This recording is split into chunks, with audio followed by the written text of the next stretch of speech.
All aboard. The Sun King is a cruise ship. It is sailing around the Caribbean. There are a lot of tourists on the ship. Most of them are from the United States, but some of them are from Canada and Latin America. It's the 7th day of the cruise, and their ship is sailing from Venezuela to Barbados. All of the passengers and most of the crew are on deck for the captain's party. Hello, my name's Pierre Lafontaine. I'm from Montreal. Hi, I'm Heather Hillman. Where do you come from? I come from Montgomery. Montgomery, where's that? It's in Alabama. Haven't you heard of Alabama? Oh yes, of course, Alabama. It's in the South. I've never been to the South.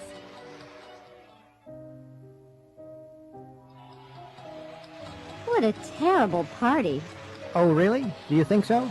Yes, I do. Oh, by the way, my name's Marianne Wilson. I'm Tom Gray. Nice to meet you. I work in a bank. What do you do? Well, I'm captain of this ship. It's my party. Oh, I'm so sorry. That's okay. No problem.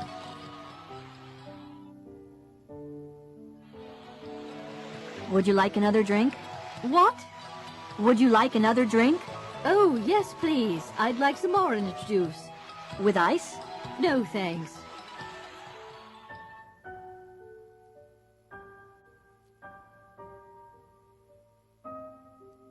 Using the telephone.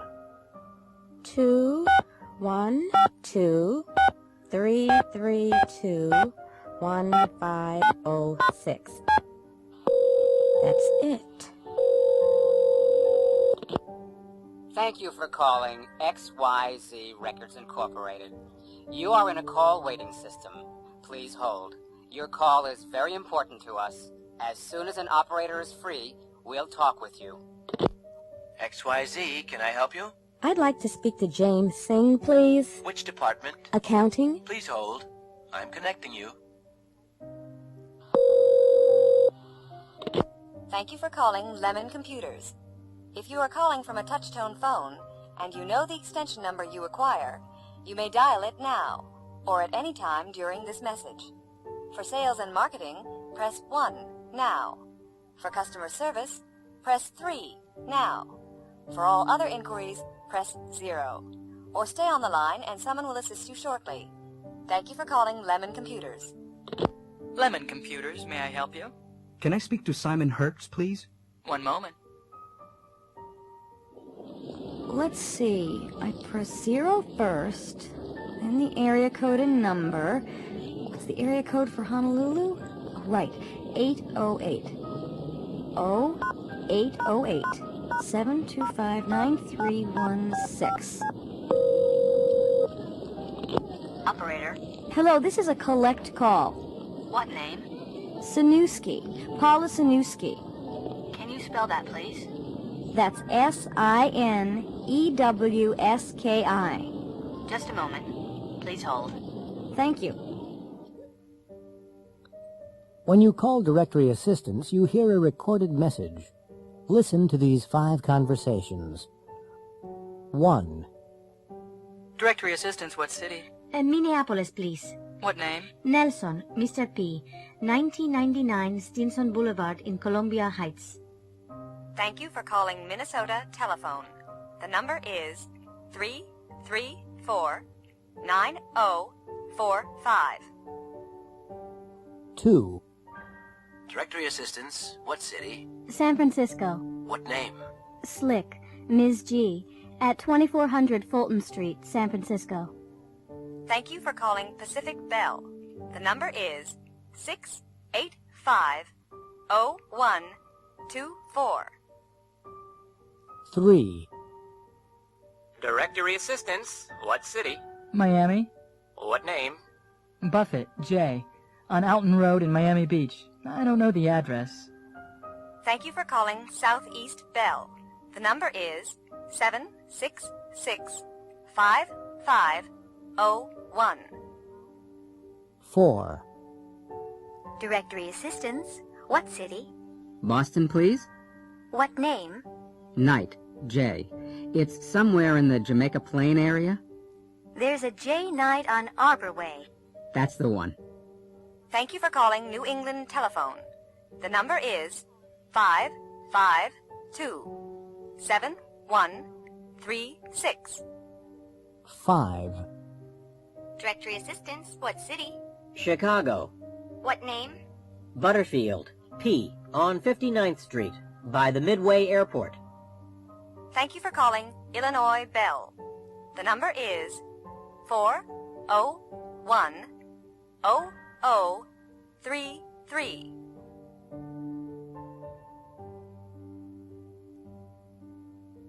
Fizz is fantastic.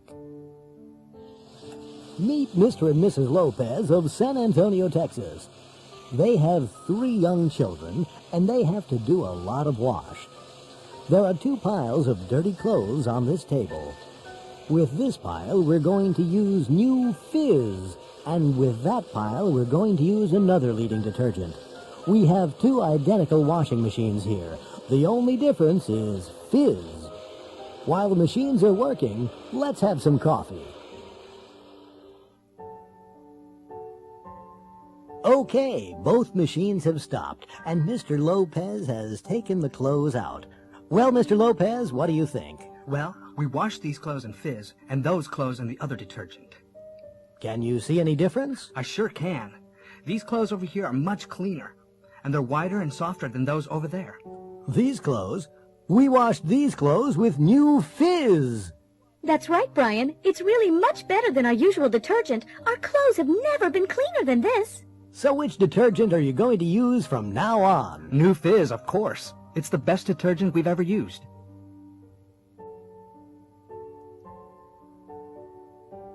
Olympic Update.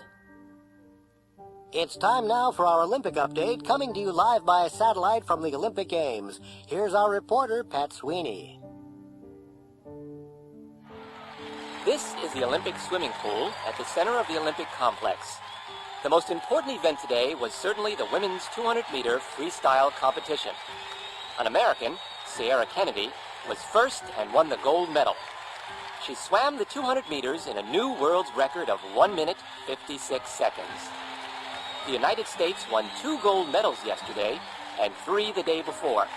So in the first 3 days of the Olympic Games, the American team has won 6 gold medals. Here you see Jack Lumber from Canada. This morning, he won the men's javelin final. On his first try, he threw the javelin over 100 meters. Nobody has ever done that before. A new world record. Unfortunately, there was nearly a terrible accident in the javelin event. Harvey Jones, the American competitor, slipped when he was throwing his javelin, and it hit a judge in the foot. Luckily, the judge was fine.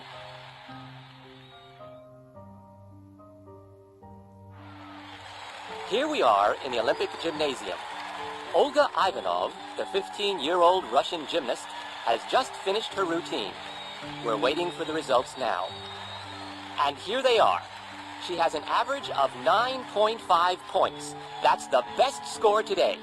Olga's won the gold medal.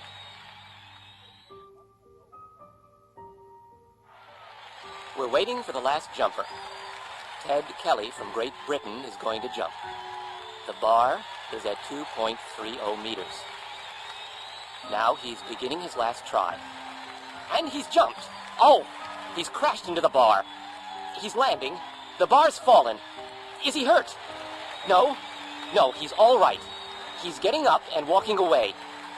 But he's a very disappointed man.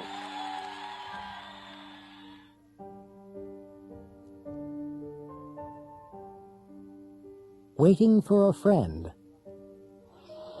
What's the matter, Debbie? I'm waiting for a letter from Nick. It wasn't here yesterday, and it isn't here today either. Don't worry, honey. It'll be here tomorrow. Will it? I don't know. The next day.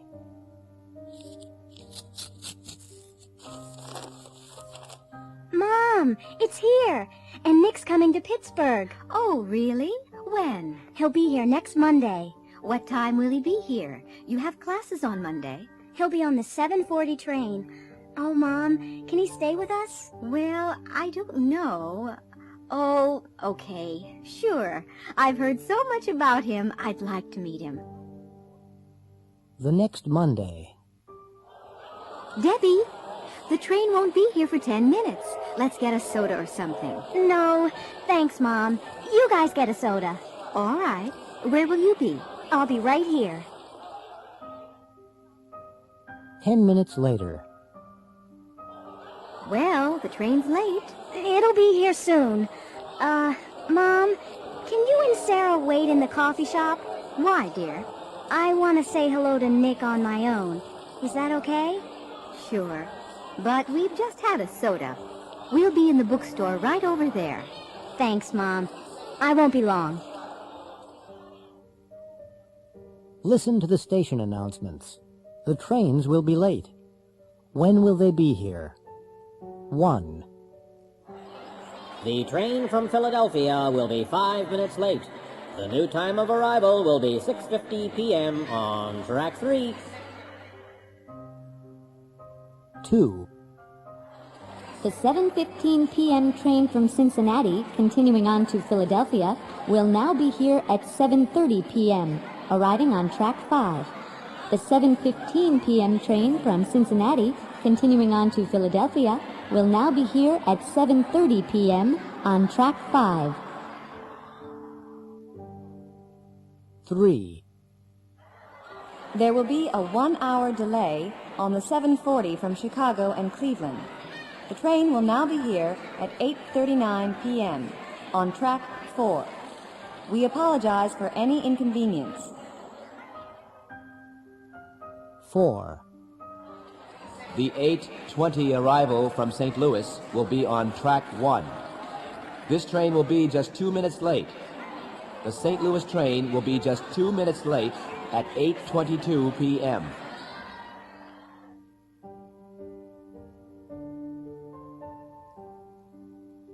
Monday morning. What's the matter, honey? Oh, I don't know. Come on, something's the matter. What is it? It's just life. It's so boring. It's not that bad. We have 2 wonderful children. That's right, we do. And we never have any time with them. Well, we both have to work, hon. We need the money. Okay, but it's all right for you. I'll leave in 5 minutes, but you'll be here all day. I won't be home till 6. Sure, but your day will be interesting, and you'll meet people. I'll be here in front of the computer screen all day. I won't talk to anyone.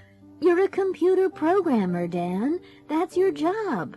You're lucky. You can work at home. Yeah, but you like your job, Rosie. You really do. What? Who will I meet today? Tell me that. What will I do? I'll tell you, Dan. I'll get on the same train, then I'll go to the same office. I'll speak to the same boring people, and I'll listen to the same stupid jokes. I'll get the same train home, then I'll get home and help the kids with their homework. I'll cook dinner, honey. I always do. Yeah, but I'll wash the dishes. Then we'll watch TV again. You'll be tired and we won't talk. Then we'll do the same tomorrow. What a life! Today, tomorrow, this week, next week, this month, next year, forever. It's just Monday morning, Rosie. You'll feel okay tomorrow. Will I?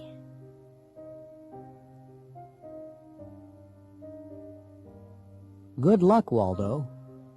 Good evening, and welcome to Channel 35 News. A 66-year-old Monterey man, Mr. Walter Busby, is in the studio with us. Mr. Busby is a retired bank clerk. Tomorrow morning, he will begin a fantastic voyage. He and his wife, Betty, are going to sail from Monterey, California, to Australia. That's 7,000 miles across the ocean, in a small motorboat. Now, Walter. Please, call me Waldo.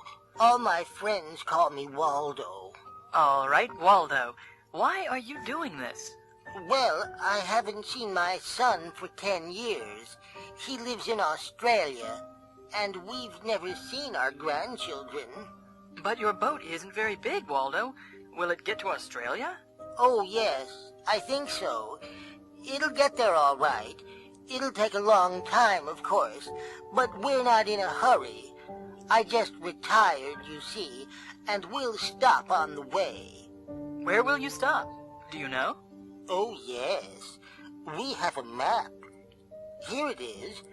We'll stop at several places. We'll need food and gas. Ah, yes, food. What'll you do about food? No problem. We'll catch fish. I see. And water? That won't be a problem either. It'll rain. It rains a lot at sea, you know. Will you take a radio with you? No. We never listen to the radio. We don't like pop music. We like some peace and quiet. We'll take a lot of books. Well, actually, I meant a two-way radio. How will you navigate? Will you use a compass? A compass? No. We won't need a compass or a radio. We'll navigate by the sun and stars. I got a book from the library. Well, good luck, Waldo. You'll certainly need it. Listen to the news report.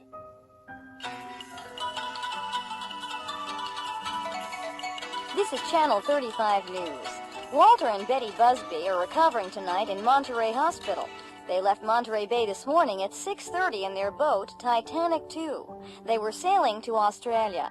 7 miles out of Monterey, their engines stopped, and the boat turned over in heavy seas. They held onto the boat, and a helicopter rescued them. This was not Mr. and Mrs. Busby's first accident on the ocean. They have been rescued 3 times before. They were cold and wet, but cheerful.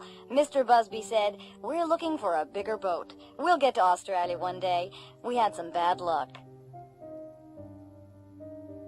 It happened to me. A short flight. Last year, I had to fly to London for business.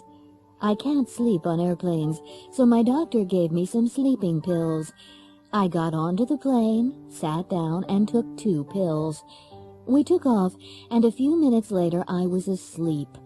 When I woke, the flight attendant was shaking my arm. I was the only passenger on the plane. Those pills were strong, I thought. I went to the baggage claim area. I couldn't see my bags anywhere. I went to the information desk and asked about my bags. "Which flight were you on?" asked the desk clerk. "The flight from New York, 7:43, I said. "But you didn't go anywhere, ma'am. Your aircraft had a problem with the engines and it came back. This is New York." Wilhelmina C. Williams, Paterson, New Jersey. Sleepwalker. My kid sister often walked in her sleep. One night I woke up suddenly. My sister was walking out of our room with her eyes closed. I got up and followed her to the kitchen. She opened the fridge and took out some chocolate cheesecake. Her eyes never opened. She ate it, then went back to our room. I told her in the morning, but she didn't believe me. "Look in the mirror," I said. There was chocolate all around her mouth and nose. Candy Faulkner, Oxford, Mississippi. What a nightmare. I once had a terrible nightmare.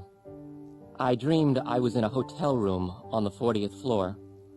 The hotel was on fire. Smoke was coming under the door. I couldn't open the window. I hit it with a chair, but I couldn't break it.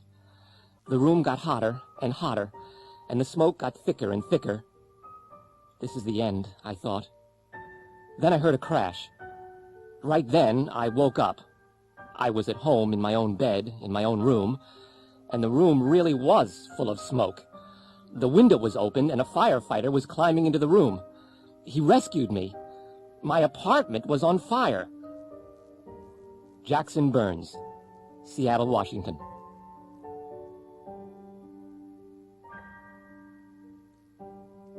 At a drugstore. Can I help you? Yes, thank you. I have a terrible headache. How long have you had it? About 2 or 3 hours. Well, try these pills. Take 2 every 4 hours. Thank you very much. You're welcome. Could I have a box of throat lozenges, please? With antiseptic or without? With. There you go. Will that be all? Yes, that's all. Sorry, I only have a $50 bill. Okay, out of 50. Here's your change. Thank you. You're welcome. Could you fill this prescription, please? Sure. Do you want to wait? How long will it take? It'll be ready in about 20 minutes. Oh, I'll come back later. All right. It'll be waiting. Should I pay now or later? Later will be fine.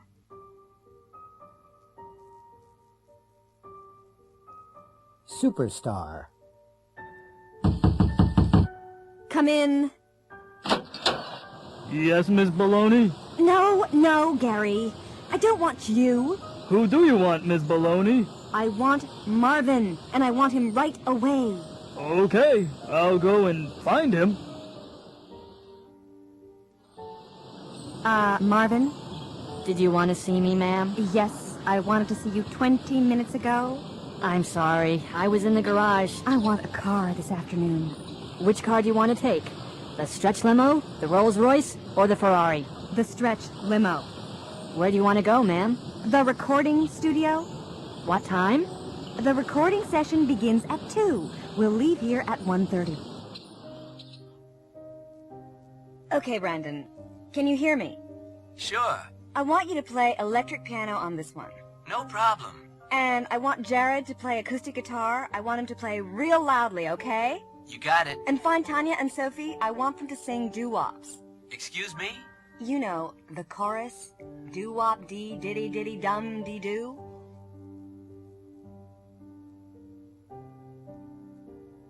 Look, feel, taste, sound, smell.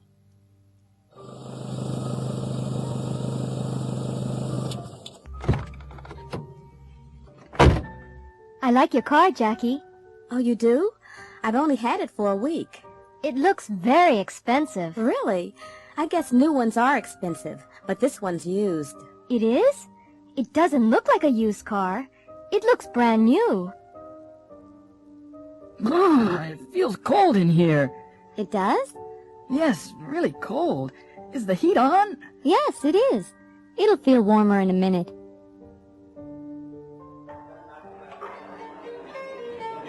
Waiter, Yes, sir. these vegetables aren't fresh. But they are fresh, sir. Well, they don't taste fresh to me. I want you to get the manager.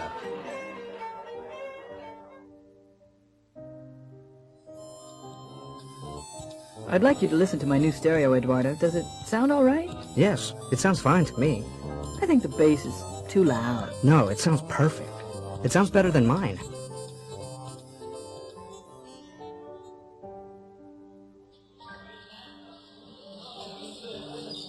Have you changed your perfume? Yes, why, do you like it? Yes, it smells wonderful. What is it? It's Roseanne by Devlon. It smells expensive. Is it? I don't know. It was a present.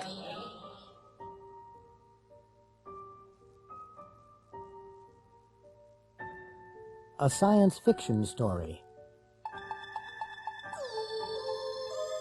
The spaceship flew around the new planet several times. The planet was blue and green. They couldn't see the surface of the planet because there were too many white clouds. Then the spaceship descended slowly through the clouds and landed in the middle of a green forest.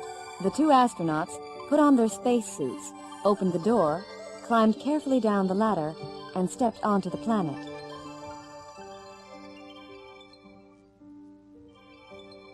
The woman looked at a small control unit on her arm. "It's okay," she said to the man. "We can breathe the air. It's a mixture of oxygen and nitrogen." Both of them took off their helmets and breathed deeply.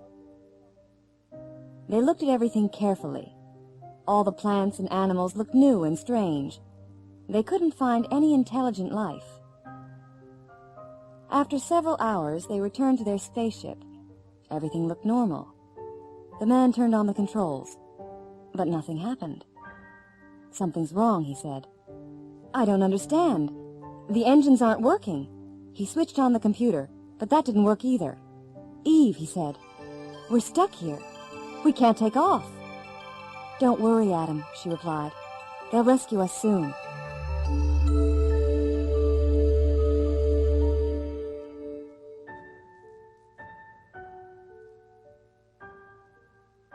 It's too hot. In the hotel coffee shop. Come on, Kim. Hurry up and finish your coffee.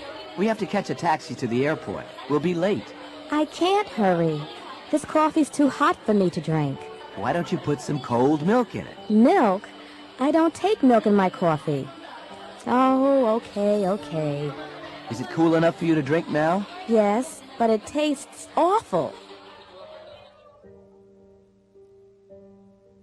At the airport.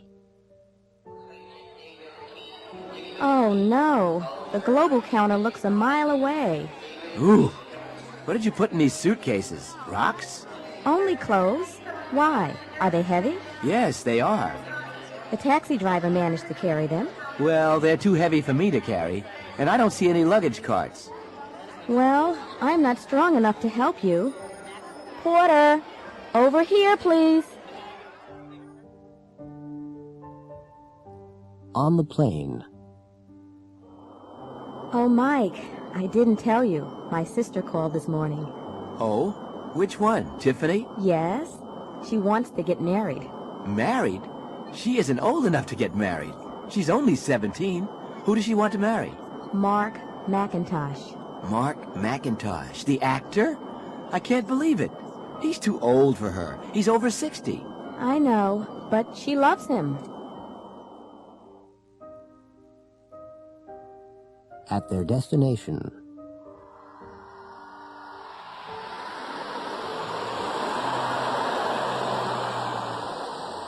Oh, no. There goes the last bus.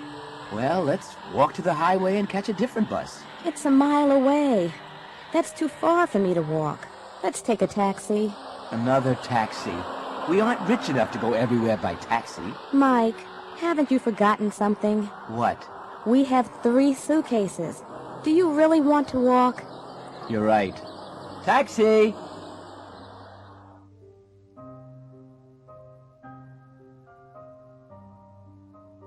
Two phone calls.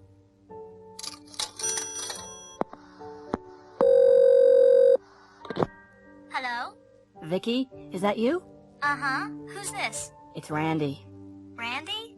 Randy who? What do you mean, Randy who? Randy Dixon, of course. Oh, Randy. I'm sorry. Yes. We had a date last night. Where were you? I waited for 2 hours. Oh, I'm sorry, Randy. I couldn't come.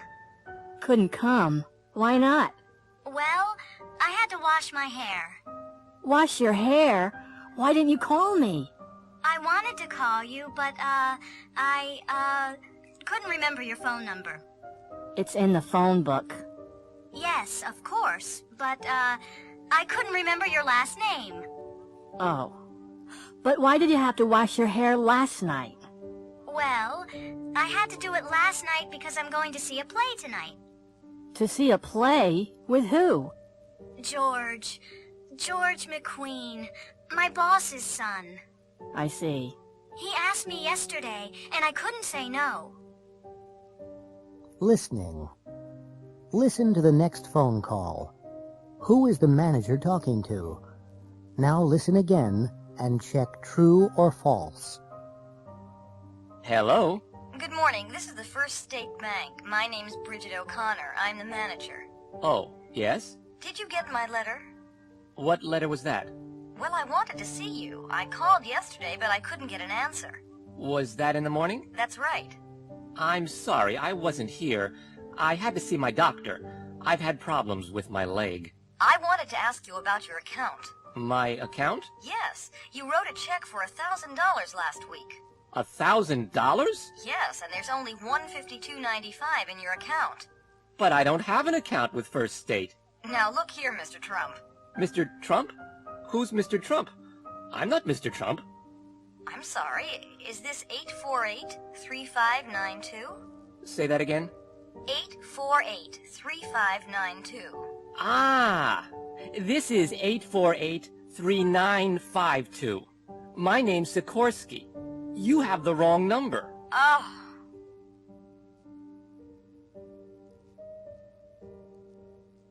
Army Recruiting Office. Good morning. Are you the new janitor of the building? Janitor? No, not me. I want to join the army, man. What? You in the army? Yeah, I want to be a soldier. This is the army recruiting office, isn't it? Well, yes. Sit down, son.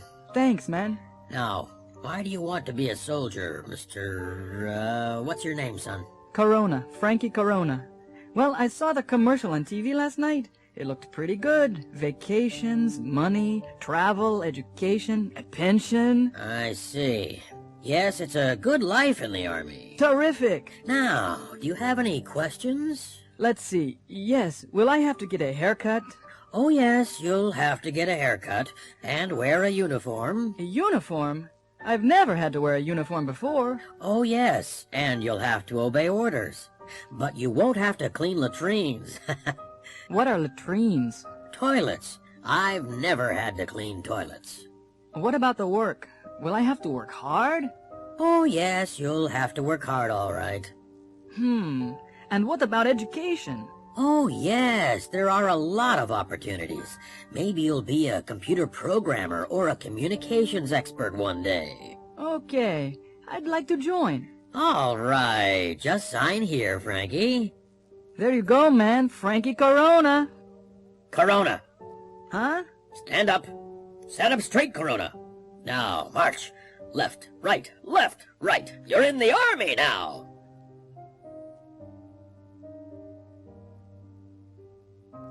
A traffic survey.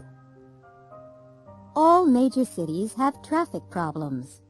Toronto has too many cars and not enough parking spaces in the city center. Traffic moves slowly downtown and parking costs are extremely high. The planning department wanted to change the traffic system, so they conducted a traffic survey. They interviewed a lot of people in downtown Toronto. 1. David Chang is 58. He learned to drive when he was 18. He's been able to drive for 40 years. He lives about 20 miles away. He always comes downtown by car. 2. Leila Patel is 25. She's been able to drive for 6 years, but she doesn't have a car. She hasn't been able to save enough money. She lives about 35 miles away. She always comes into town by train. 3. Douglas Mackenzie is 20. He's had a lot of driving lessons. He's taken the driving test 3 times, but he hasn't been able to pass the test yet. He lives near the city center and works in a mall downtown. He usually walks to work. 4. Mr. and Mrs. Hawkins are both over 65. They've never been able to drive. They've never learned. They don't live far from downtown, and they occasionally come downtown by streetcar. 5. Excuse me, ma'am? Yes? We're doing a traffic survey. Could I ask you a few questions? Okay. Your name is? Green. Michelle Green. And, how old are you? 29. Can you drive? Sure. And how long have you been able to drive? Since I was 19. Uh-huh. Where do you live? Oxford Street. Ah, that's not far away. How do you usually get downtown? By bicycle. By bicycle? That's unusual. Thank you. Oh, is that all? Yes, that's it. Thank you very much. 6. Excuse me, sir? Yeah, what? May I ask you a few questions? Questions? About what? You're not from the police, are you? No. It's just a traffic survey, that's all. Well, all right then. What's your name? Jones. Wayne Jones, eh? How old are you, Mr. Jones? 22, eh? Can you drive? Yeah, but I don't drive much. How long have you been able to drive? About 4 years. But I told you, I don't drive much. I come into town on my motorcycle. It's a Harley Davidson. It's over there, the red one. Where do you live, Mr. Jones? The university. I'm a student, eh? Oh, really? Yeah, I'm studying philosophy.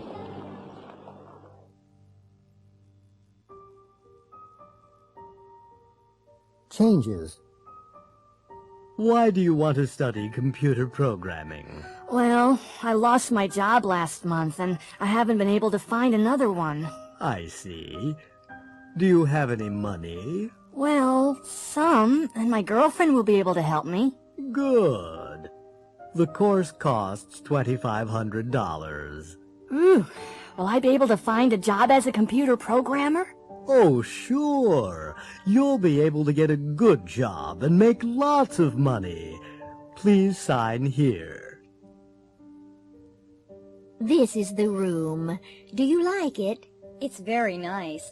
Is it quiet? I'm a writer. You'll be able to work with no problem. There's almost no noise here. Will I be able to use the kitchen? Yes, of course. Fine. It looks good. What's that? Oh, that's just our neighbor. He works on old cars. He's usually quiet. Have a seat, Jim. You work in the mailroom, right? That's right. I want to transfer to the International Sales Division. Why do you want to join the International Division, Jim? Well, I don't really. I just want to travel to Latin America. How good is your Spanish? Spanish? I've never been able to learn Spanish. Well, what will you be able to do in the International Sales Division? I don't know, but I won't be able to work very hard. I have a bad back.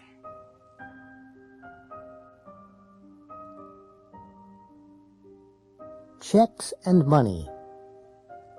Next. Good morning. Good morning. I'd like to cash this check, please. Okay, $200. Oh, you haven't signed it. Really? Oh, I'm sorry. There you go. How would you like the money? 20s, please. Oh, and could I have $20 in smaller bills? Sure. 20, 40, 60, 80, 100, 120, 140, 160, 180, 190, 195, 6, 7, 8, 9, 200. I'd like to get this, but I don't have enough cash on me. Do you take traveler's checks? Yes, of course. Good. Here you are. Thank you. I'll need some identification, too. Sure. Is my driver's license all right? Yes, that's fine. Just sign and date it. I have a stamp with the store's name.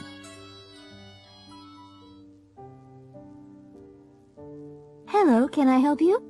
Thank you. My name is Toshiko Akiyama. I'm expecting a transfer from my bank in Tokyo. Let me see. Here it is, Akiyama, $2,000 from the Fuji Bank in Tokyo. Do you have your driver's license with you? No, but I have my passport. Will that be all right? Yes, of course. Excursion to Egypt. I'd like to make a reservation for the excursion to Egypt leaving July 16th. The one at the Cleopatra Hotel? That's it. How far is it from the hotel to the beach? About a 2-minute walk. Good. How hot is it in Egypt in July? About 32 degrees centigrade. That's 90 degrees Fahrenheit.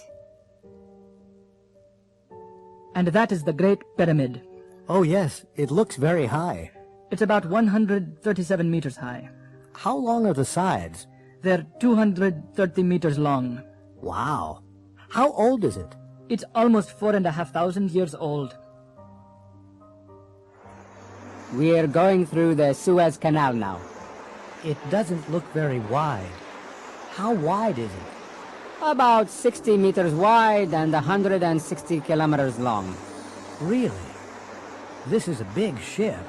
How deep is the canal? The average depth is about 10 meters. Hello, Mr. Harris. Are you coming on the bus trip to Cairo tomorrow? Yes. How far is it? It's about 150 kilometers. How long will it take to get there? About 3 hours.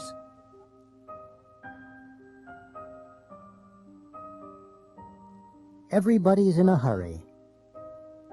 10 years ago, Ford Studebaker had an accident in his car. He was driving quickly and carelessly. After the accident, his wife said, "Ford, you're an old man now.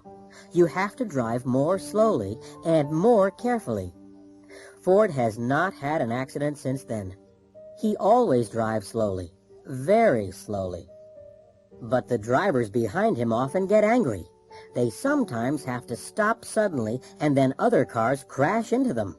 Ford always drives in the middle of the road, and other drivers can't pass him. They sound their horns and flash their lights because they want Ford to go more quickly. But Ford never notices them, and he never sees the accidents behind him. When he reads about the accidents in the newspaper, he says to his wife, "People drive more carelessly these days. Everybody's in a hurry. I don't understand it."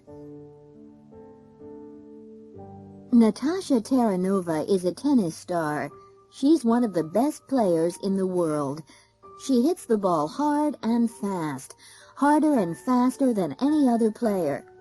But many people dislike her because she often behaves badly. She sometimes gets very angry. Last year, she shouted at the crowd and broke her racket on the ground during the final of the Texas Championship. She didn't play well and lost. This year, she played better and won the final. Unfortunately, she got very angry and behaved worse than last year. She threw her racket at the umpire. She will never be able to play in the Texas Championship again.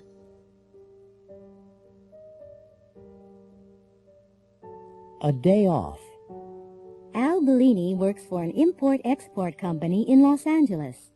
One morning last summer, Al called his office at 9 o'clock. His boss, Ralph Vasquez, answered the phone. Hello, Ralph Vasquez. Hello, Ralph. This is Al Bellini. Oh, hi, Al. What's up? I don't think I can come to work today, Ralph. Oh, what's the problem? I've got a very bad sore throat. Yes, you sound sick. Yes. I'll stay in bed today, but I'll be able to come tomorrow. That's all right, Al. Stay in bed until you feel well enough to come to work. Thank you, Ralph. Goodbye. Bye, Al. Ralph liked Al a lot. At 12:30, he got into his car, drove to a store, and bought some fruit for him. He went to Al's apartment and rang the doorbell. Al's wife, Stella, answered the door. Oh, Ralph. Hello. Come in. How are you? Fine, thanks, Stella. I've come to see Al. How is he? He doesn't look very well. I wanted him to see the doctor. I'll go in and see him. Hi, Al. Oh, hi. Hi, Ralph. Have a seat. I brought some fruit for you, Al. Thanks a lot, Ralph. Well, I was in the neighborhood anyway. How's your throat? It seems a little better. I'll be okay tomorrow. Good, good. Take care. Goodbye, Al. Bye, Ralph. Thanks for coming by. At 3 o'clock, Ralph locked his office door and turned on his portable TV. He wanted to watch an important baseball game. It was the Atlanta Braves versus the Los Angeles Dodgers. Both teams were playing well, but neither team could score. The crowd was cheering and booing. It was very exciting.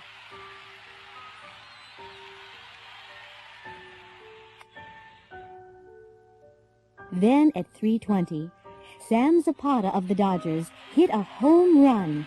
Ralph jumped out of his chair. He was very excited. He was smiling happily when suddenly the cameraman focused on the crowd. Ralph's smile disappeared, and he looked very upset. Al Bellini's face, in close-up, was there on the screen. He didn't look sick, and he didn't sound sick. He was smiling happily and cheering wildly.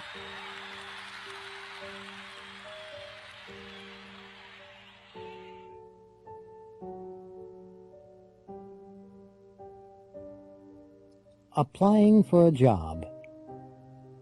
How do you do? It's Paula Chandler, isn't it? Yes. How do you do? Have a seat.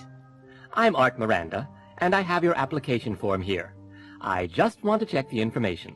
Fine. Sure. You're applying for the position of Export Sales Representative, aren't you? Yes, I am.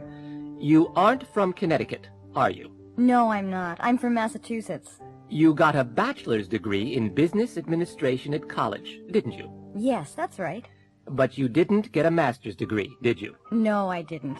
And you have worked in international sales, haven't you? Yes, I have. I've been a sales representative in Mexico and Central America. But you haven't worked in Brazil, have you? No, I haven't, but I'd like to.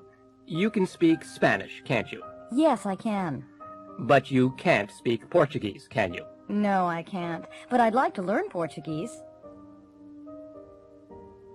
Come in. Have a seat. It's Paul Lanier, isn't it? Yes, that's right. Well, I've looked over your application. Can I just check the information? Yes, of course. You're applying for a secretarial job. Yes, a bilingual secretarial job. You aren't from Bridgeport. No, I'm from Fairfield. And you went to school in Fairfield. That's correct. Fairfield High. But you didn't go to college. No, I didn't. You can speak French well. Yes, my parents are French-Canadian. But you can't speak German. No, I can't. But I can speak Spanish. You've been a secretary for 2 years. Yes. But you haven't stayed in one job for much time. No, I haven't. I've worked in some awful places.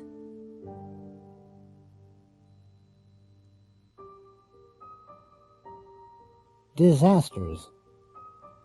Good evening. Our program tonight is about disasters.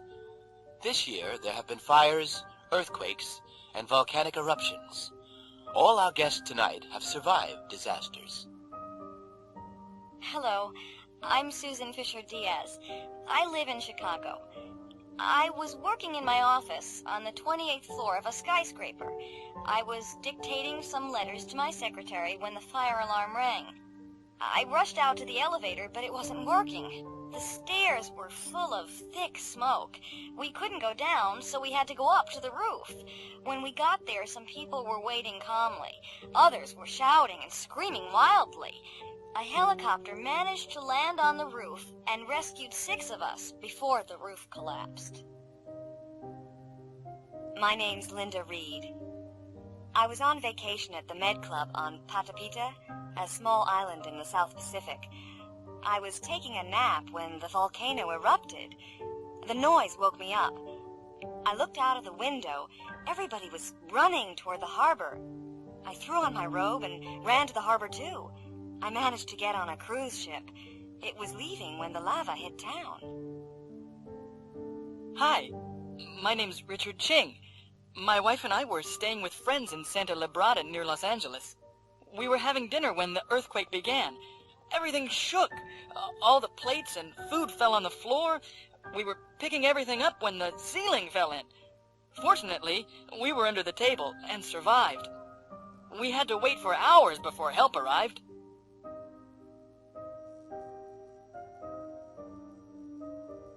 Traveling by air. 1. Global Airways announces the departure of the 11 o'clock flight GL189 to Houston. This flight is now boarding at Gate 4. 2. British Airways announces the departure of the 11:30 Concorde service BA001 to London. Would passengers for this flight go immediately to Gate 16? 3. Would passengers for the 11:25 Aeromexico Flight 149 to Mexico City please go immediately to Gate 13, where this flight is now boarding? 4. This is the last call for Japan Airlines 1045 Flight 215 to Tokyo. This flight is now closing at Gate 30. Do I check in here for Global Flight 179 to Caracas? Do you already have your ticket? Yes, I do. Thank you. May I see your passport? There you go. Can you put your luggage up here, please? Sure. Just one case? Yes, that's all. Did you pack the case yourself? Yes, I did. And you haven't left it anywhere, have you? No, it's been with me all the time. Are there any electrical items in the case? No, there aren't. Okay, that's fine. Do you have a seating preference? Yes, I do. I'd like a window seat, please. Fine. Seat 12A. Here's your ticket and your boarding pass. Thank you. The flight leaves from Gate 4 in the South Terminal. Please report to the gate by 10:30. Enjoy your flight.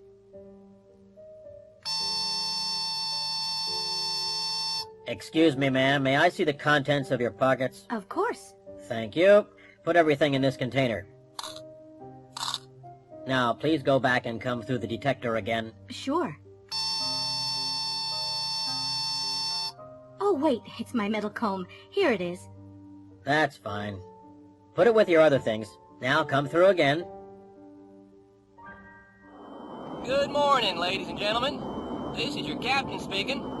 I'd like to welcome you all aboard Global's Flight 179 to Caracas. We're now flying at an altitude of 33,000 feet, and our speed is approximately 500 miles per hour. We'll land in Caracas in 3.5 hours at 1:20 local time. The temperature in Caracas is a sunny 87 degrees Fahrenheit, about 31 degrees Celsius. In a few minutes, you'll be able to see the Gulf of Mexico on our left. Our flight attendants will serve lunch in a few minutes. Enjoy your flight, and thank you for choosing Global.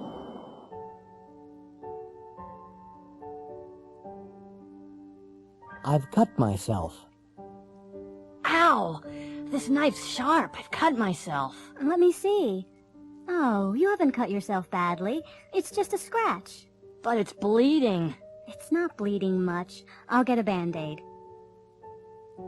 Did you see the play on Channel 13 last night? No, I didn't. What was it? Romeo and Juliet. I cried. You cried? Why? Well, it was very sad. At the end, Romeo killed himself, and then Juliet killed herself. It sounds dumb to me. Why did they kill themselves? For love. Oh, they were dumb, weren't they? My guests tonight are the rock stars MC Malone and TNT Cats. Hi, Sid. We're happy to be here. You both play the guitar and sing very well. How did you learn? Well, we just bought some guitars, and we taught ourselves. You taught yourselves. Terrific. I'm sorry I'm late. Oh, that's all right, Yolanda.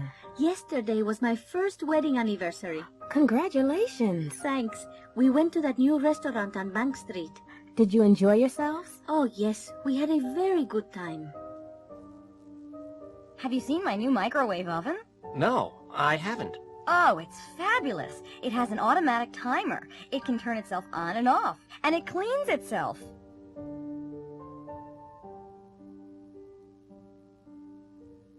Choosing a pet.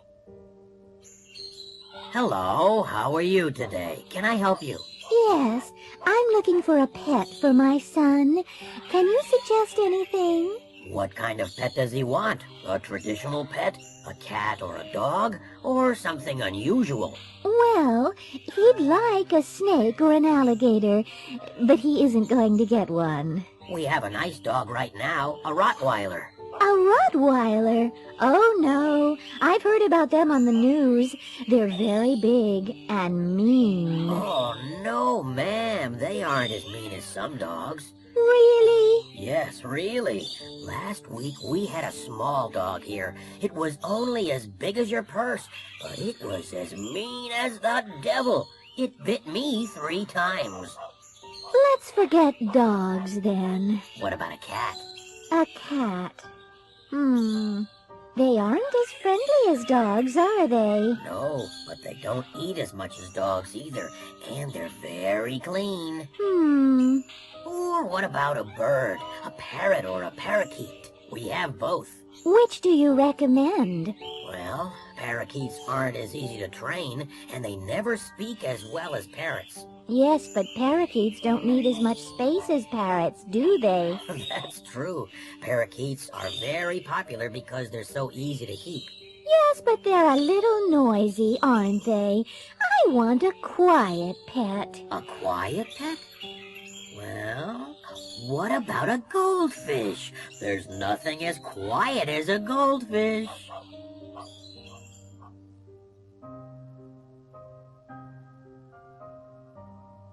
an interrogation. You're John Patrick O'Brien.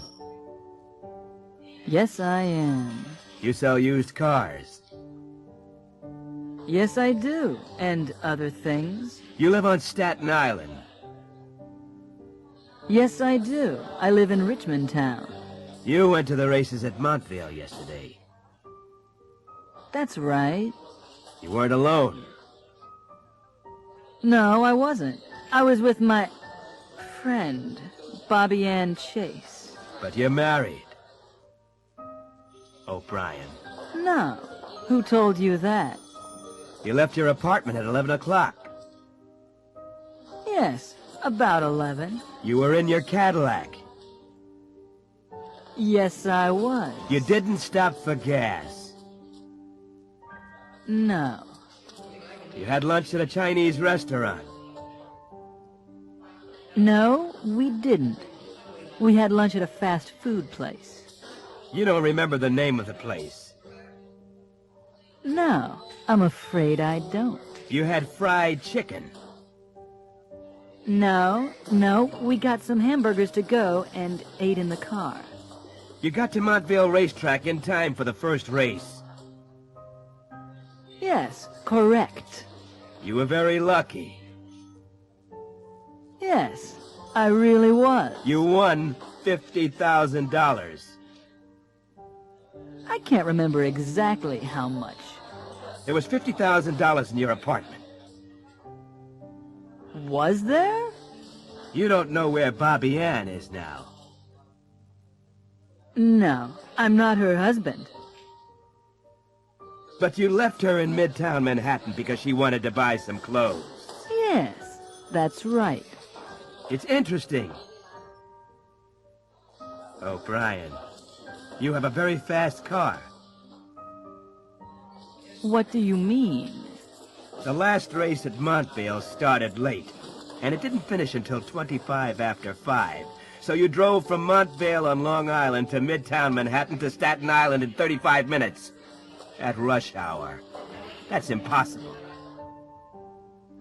O'Brien.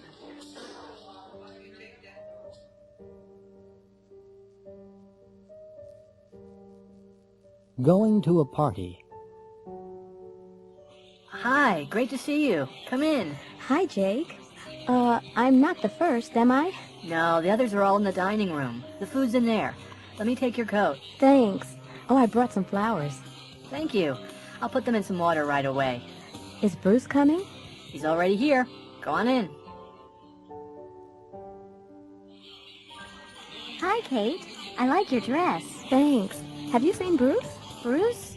Oh, yeah, Bruce. He was here a second ago. Have you had something to eat? No, not yet. The vegetables and dip are over there. Help yourself. Thank you. There's some salad over here. And there are some potato chips and nuts on the table. Okay. See you later. Hello, Kate. Not dancing? No, I'm just hanging out. You didn't see Bruce in the kitchen, did you? No. Oh. Hey, this is a great song, isn't it? Do you want to dance? Sure, why not? Well, here's your coat. Thanks for coming. It was nice of you to invite me. I really enjoyed myself. Good. You've got to come to Jake's birthday party next month. Okay. What happened to Bruce, do you know? He left early, I think. I didn't see Michelle either. No, I think she left early, too. Oh, well. Thanks again. Bye.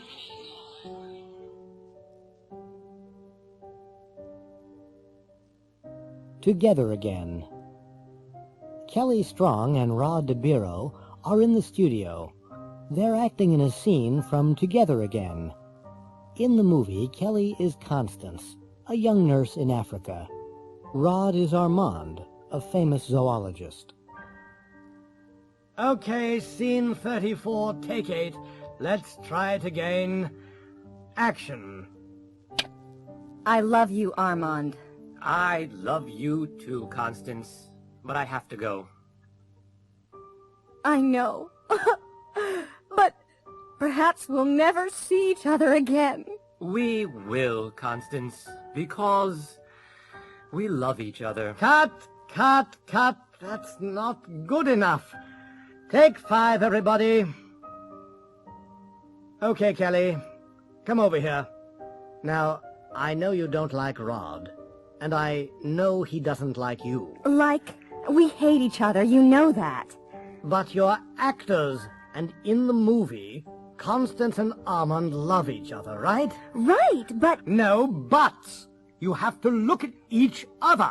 You have to touch each other, smile at each other, hold each other, and kiss each other, right? Right, but it's not all my fault. You know Rod, he's selfish. He only thinks about himself. He talks about himself all the time, and he only wants to see himself on film. I've heard this before, Kelly. Rod said exactly the same about you.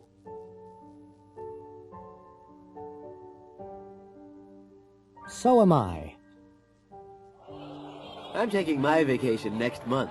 Really? So am I. I need a change. So do I. I'm tired of the same office and the same people every day. Right. Where are you going? Florida. Oh, really? I went there last year. So did I. We always stay on the Florida Gulf Coast. We never go to Miami or Palm Beach. No, neither do I. It's too crowded there. Where exactly are you going? Sanibel Island. It's about 50 miles south of Sarasota. Do you know it? You're kidding. No, I'm not. I've been there 3 times. Well, so have we.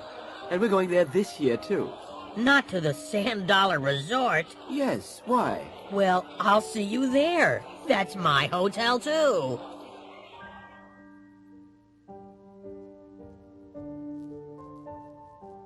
A family problem. Vassar College, Poughkeepsie, New York, 12601, May 5th. Dear Daddy, thank you very much for the birthday present. I was very pleased with the Porsche, but I didn't like the color, so I'm going to take it back and change it. I saw Mark again yesterday. You're worried about him, aren't you? Well, don't worry about him. He's all right. He's very good at his job. He's a drummer in a rock band. I'm going to come to Washington next weekend. I'll bring Mark so you can meet him. Love, Caroline. P.S. We love each other very much. He isn't interested in your money. May 15th. Dear Caroline, I'm sorry about last weekend. I was very upset with Mr. Rodberg. I can't call him Mark, but he was very rude to me. I'm not a stupid old fool. I'm tired of dumb young men. I couldn't talk with him about anything. You love him, I know. I just feel sorry for you. And I'm worried about your future. Your friend likes rock music. He isn't interested in anything else. He isn't interested in you at all. You're making a terrible mistake. And I'm glad he isn't interested in my money because he isn't going to get any of it. Love, Daddy. Signed for Senator Calhoun in his absence by Joseph D. Pollard, Secretary to the Senator.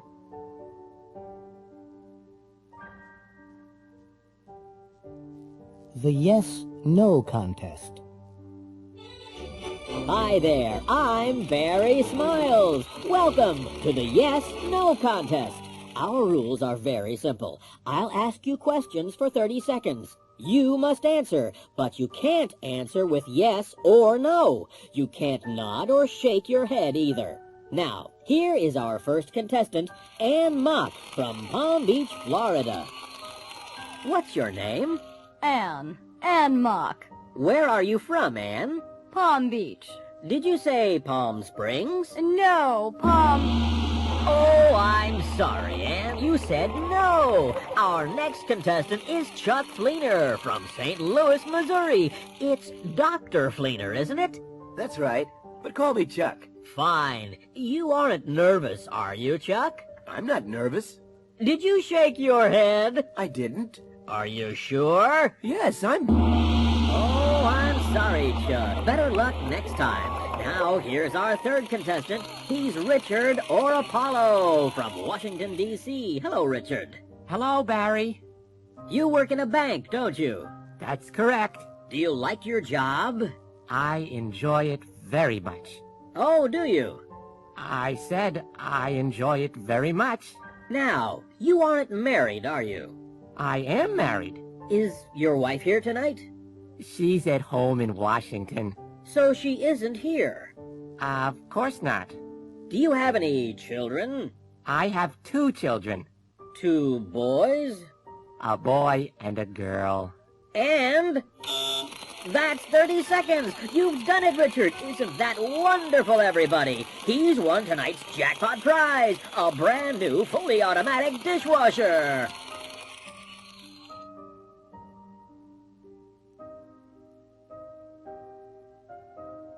I used to. Hello, Tom. This is your dad. Your old dad in the nursing home? Why aren't you here? Oh, hi, Dad. I'm very busy. I can't visit you today. I'm sorry, Dad. Tom. You used to visit me. You used to take me to the movies. You used to bring Barbara and the children. I'm sorry, Dad. We'll come for your birthday. My birthday? It's today. You didn't even send a card. I'm writing a new will. Reggie, you used to be the best baseball player in the National League. Are you going to come back and play again? No, I'm not. No way. Why not? Well, baseball used to be the most important thing in my life, but it isn't anymore. I used to practice every day. I never used to go out or eat big meals or stay up late. Why has your life changed, Reggie? Well, I was poor then, but I'm not now. I don't need to play baseball anymore. Mom? What? There's a terrific movie downtown. Really? What is it? Space Cop. Are you going to see it? I'd like to.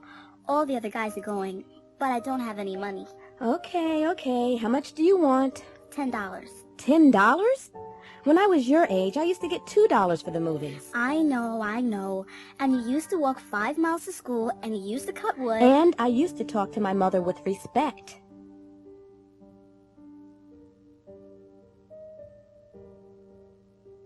A busy office. Yes, Erica, what is it? Bob Hudson wants to speak with you, J.P. I'm very busy right now. Ask him to call back later. All right. Oh, and Erica, tell Chris to fax the sales report to the Toronto office. Okay, anything else? Yes. Tell Helen not to call her friends on the office phone. All right, I will.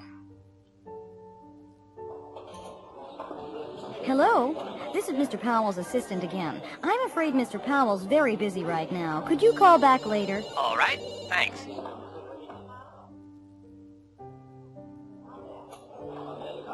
Oh, Chris? Yes, Erica? JP wants you to fax this report to Toronto. Okay, I'll do it later. No, Chris, do it now. I know it's important. Helen, did you call your friend on the office phone yesterday? Well, yes, I did. But it was urgent. I think JP heard you. He wasn't very pleased about it. Don't use the office phone for personal calls, okay? Yes. Okay, Erica. I won't do it again. I'm sorry.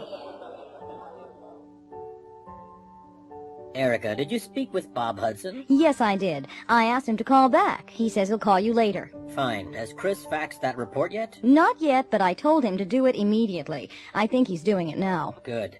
Did you tell Helen not to call her friend from here? Yes, I told her not to use the office phone for personal calls. She says she won't do it again. I'm sure she won't. Well, I hope you're right. Her friend is working in Saudi Arabia.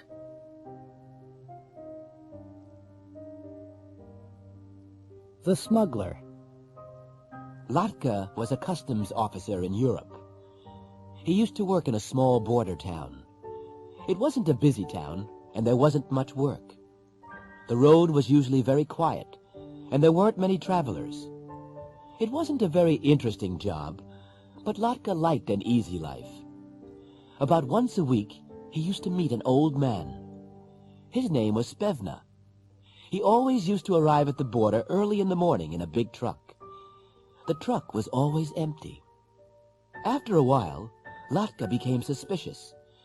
He often used to search the truck, but he never found anything. One day, he asked Spevna about his job. Spevna laughed and said, "I'm a smuggler." Last year, Latka moved to the United States. One night, he was having dinner in a restaurant in Los Angeles. On the other side of the restaurant, he saw Spevna drinking champagne. Latka walked over to him. Hello there. Hi. Do you remember me? Sure, of course I do. You're a customs officer. I used to be, but I'm not anymore. I retired last year, and I live with my daughter in Los Angeles now. I often used to search your truck in the old country. But you never found anything. No, I didn't. Can I ask you something? Of course you can. Were you a smuggler? Of course I was. But the truck was always empty. What were you smuggling? Trucks.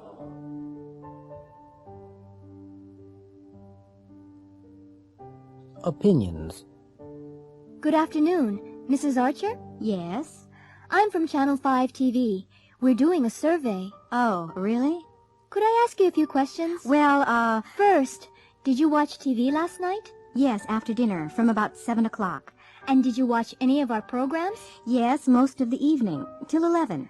So you saw Animals in Focus. What did you think of it? It was very interesting. I like wildlife programs. So you're interested in wildlife? Uh-huh. That kind of program always interests me. It's very difficult to film animals, you know. What about your husband? Did he watch it? Only for about 5 minutes. He's not interested in animals. Look, I'm very sorry, but I have to pick up the kids from school. Are there many more questions? Oh, I'm sorry. I'll give you the questionnaire. Could you and your husband complete it and mail it to us? Sure. First of all, Animals in Focus. What did you think of that? Great. Really great. It was educational, just right for the children. And chimpanzees always amuse me. Much more amusing than Lenny Hill in the next program. Some of his jokes are quite shocking. And young children are watching television at that time of night. Uh-huh. What about Texas, Texas? The worst kind of TV. This kind of program annoys me. It's all just money and sex. Not interesting. Okay. And the report on violence in the cities. What did you think of that? A very important program. The problem of violence worries everyone. The news? The news always interests me. There isn't enough news on TV. And lastly, the horror movie. Well, horror movies like this don't frighten me at all. I just turn them off.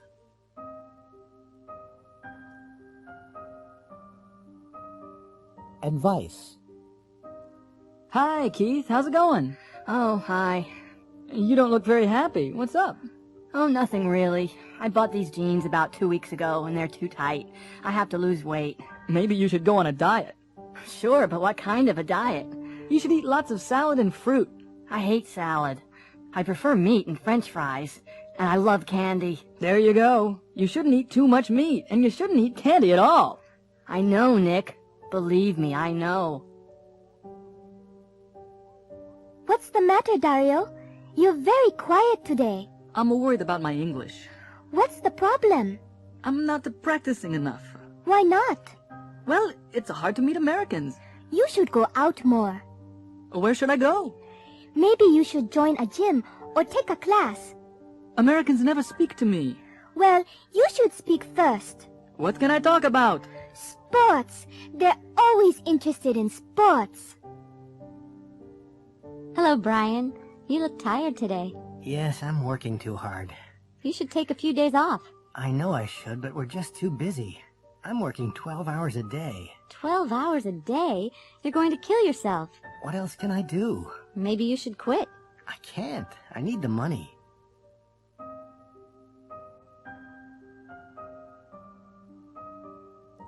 Congratulations. I'm David Burns, and I'm going to announce the winners. Senator Cheryl Adams is going to present the awards, and our first winner is 78-year-old Mrs. Flora Dobson. You all remember her. She's a very brave woman. She's the one that knocked out a robber with her walking stick. Step over here, Mrs. Dobson. Congratulations, Mrs. Dobson. Is that the stick that knocked him out? Pardon me? Oh, yes. This is the one, all right. This is the one that knocked him out. I hit him like this. Oh, dear. You won't hit me, will you? Well, thank you, Mrs. Dobson. Pardon me? Thank you. Thank you. And our second winner is Mr. Mac Foden. He's the one that drove his truck into Silver Creek and saved a town. Congratulations, Mr. Foden. You were very brave. How's your leg? Not too bad now, thank you, Senator. And now we have a pair of twins, Mandy and Marie Fox from Wisconsin. You all remember them. They're the ones that pulled a 9-year-old boy from a frozen lake last January. Well done. Which one of you is Mandy and which one's Marie? I'm Mandy, and I'm Marie. Next, we have Travis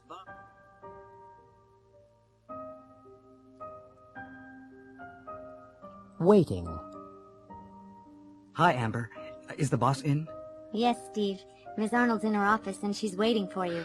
Oh, has she been waiting long? Yes, she has. She got in at 20 to 10. 20 to 10? So she's been waiting for 20 minutes? Wow, I'm in trouble. Well, she isn't very happy. Well, Vera Parker, hello. Are you waiting to see Dr. Lightfoot? Hi, Alice. Yes, I am. How long have you been waiting? Well, let's see. I've been waiting since 9 o'clock. So you haven't been waiting long. It's only 10 after 9. Right, I haven't. I've been reading this magazine. There's an interesting article here about operations. You shouldn't read that, Vera. You'll be worried. No, I won't. I enjoy medical articles, you know. I've been reading about heart surgery. There are some great pictures. Look. Alice? Alice, are you okay? Dan, call the waiter again. I've been trying to call him, Sally. But Dan, we've been sitting here for 20 minutes, and I'm not going to wait any longer. I'm sorry, Sally, but he's talking to that woman. Yes, I see. He's been talking to her since we came in. Excuse me, waiter. Yes, ma'am. Do you want your check? The check? We haven't seen the menu yet.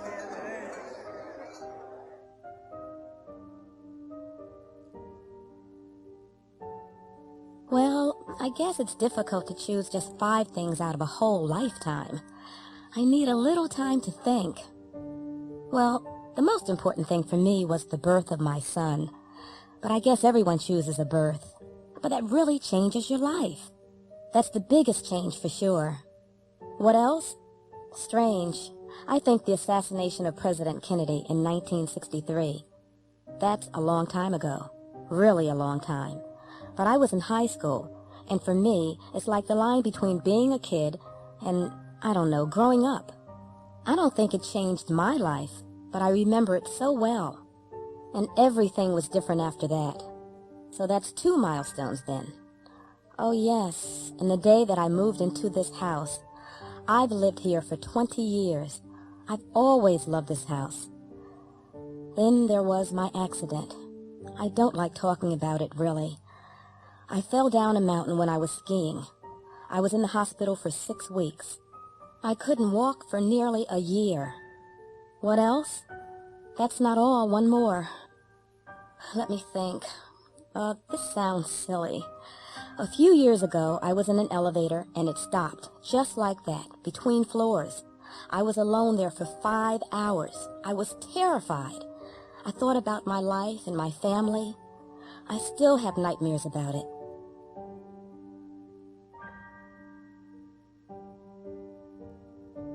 A court case. A few months ago, there was a bank robbery in San Francisco. The police arrested a man and a woman. They're in court now. Mrs. Cato saw the robbery. She's on the witness stand.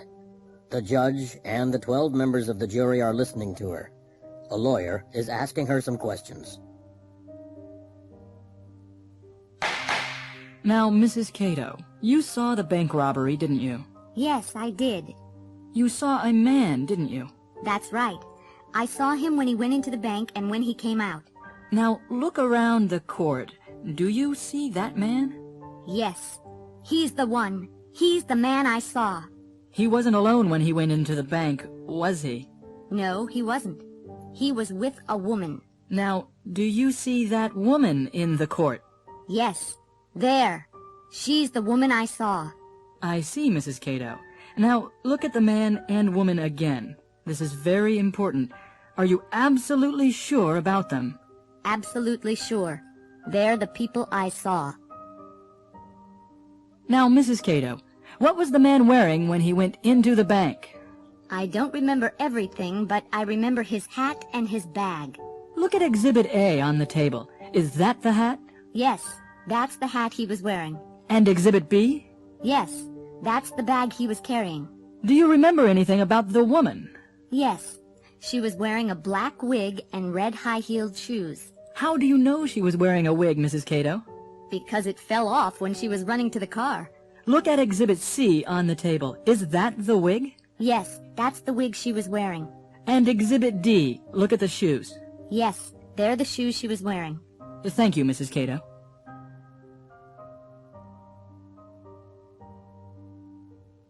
The empty chair. Jerry Streisand, a friend of mine in Boston, almost had a nervous breakdown last year. I told him to go to a doctor. Hello, Mr. Streisand. What's the problem? I'm very tense and nervous, Doctor. I haven't been able to sleep for days. Have you been working hard? Yes, I've been working 12 hours a day. Well, you should take a few days off. Go someplace quiet and peaceful, like Nantucket. It's a quiet island near the coast of... Jerry took a boat from New Bedford to Nantucket and arrived late Friday evening. He rang the doorbell of a boarding house, and the owner, Mrs. Searcy, answered the door. Then she showed him to his room. Jerry was very tired and went straight to bed. He slept well and didn't wake up until 9 o'clock the next morning. Jerry went downstairs for breakfast. Because there weren't any other guests, Mrs. Searcy invited him to have breakfast with her and her daughter Catherine. Catherine was already sitting in the dining room. She was about 13 years old, with long black hair and clear gray eyes. Mrs. Searcy went to the kitchen to make breakfast. Jerry and Catherine looked at each other nervously for a few seconds. There are 4 places at the table. Is there another guest? No, we never talk about the empty place. The empty place? What do you mean? Well, that used to be my father's place. Used to be? I don't understand. My father worked on a fishing boat. 3 years ago, he went out on his boat, and he never came back. What happened to him? Nobody knows. They searched everywhere, but they never found anything. My mother always keeps that place for him, and she makes his breakfast every morning. That's a picture of him, over there on the wall. My mother's been waiting for him for 3 years. Jerry said nothing, but he looked worried. At that moment, Mrs. Searcy came into the room. She poured 3 cups of coffee and put 1 cup at the empty place.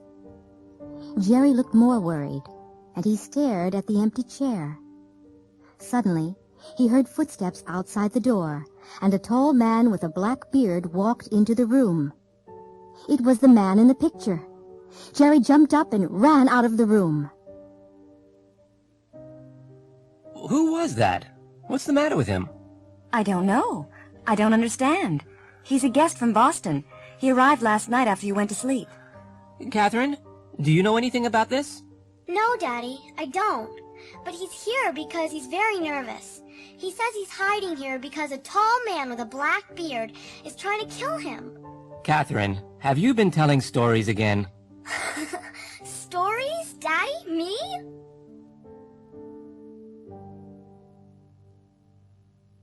How long? How much? Please have a seat. Thank you. I'm Esther Rosales. I've had an account here for 10 years. What can I do for you, Ms. Rosales? Well, I want to borrow some money. What for? I want to buy a car. I've been saving for one. How long have you been saving? I've been saving for 2 years. How much have you saved? I've saved about $5,000. What are you reading? The Godfather. I've never seen the movie, and Bruce told me to read it. It's a very long book. How long have you been reading it? For nearly a month, and I haven't finished it yet. How many pages have you read? About 400. I don't like long books. Neither do I.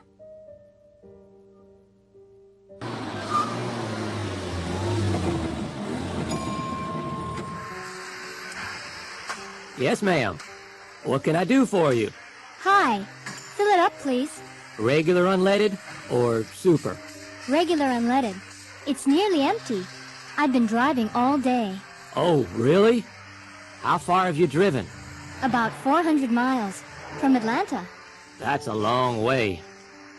Check the oil? Yes. Okay. And finally, news about Kimberly Lewis, the athlete from Pennsylvania. Kimberly is jogging across the United States from New York to Los Angeles. She has just arrived in Kansas City, Missouri. Kimberly left New York 2 months ago and has traveled nearly 1,300 miles.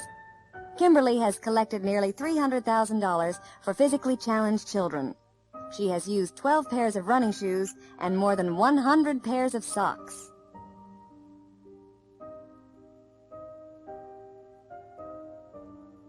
Operation Diamond. Andrea Garvey is the Assistant Director of the Department of Customs and Immigration. She is preparing her agents for a special operation. Good morning, ladies and gentlemen. You were all at Friday's meeting. Are there any questions? No? Okay, take out the photographs from your folders. Look at photograph 1. That's Barry Siegel. He's the man that usually flies the diamonds into the USA. And he's the one that will land at the Circle K Ranch tomorrow night. Be careful. He's very dangerous.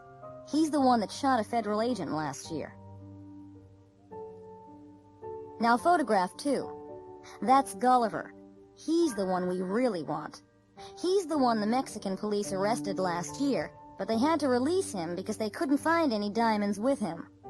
He controls 20% of the illegal diamond trade. He's the one we have to catch with the diamonds and the money. Look at photograph 3. Look at the woman on the right. Her name's Betty Lou Harris. She's working for us. She'll be at Gulliver's house at the ranch.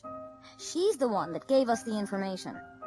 Watch out for the 2 men on the left, Farrell and Casey. They're the ones we've been following. They always carry guns, and they're the ones that will shoot first. Ms. Harris is probably the one they'll shoot. Do you all have photograph 4? Good. Look at the airplane. It's a Cessna 310. It's the airplane that brings in the diamonds. It's the kind of plane that can fly under radar, land anywhere, and take off quickly. You can forget the registration number. It's different every time. Okay, photograph 5. That's the area they're going to land in. Look at the trees in the background. They're the trees we're going to hide in. There's a road behind the trees, and that's the road they'll have to use. It's the only one. Finally, photograph 6, the Circle K Ranch. It's very nice, isn't it? Gulliver has 3 houses, and this is the one he paid almost $5 million for last year. Look at the car outside. That's the car that will meet the plane. It's the car he always uses. We want Gulliver, Siegel, the diamonds, and the money all together. Any questions? No? Okay, good luck.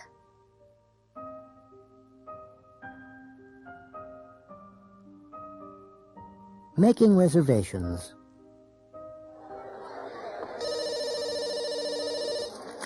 Hello, Lobster Palace Restaurant. I'd like to make a reservation for tonight. All right. What time?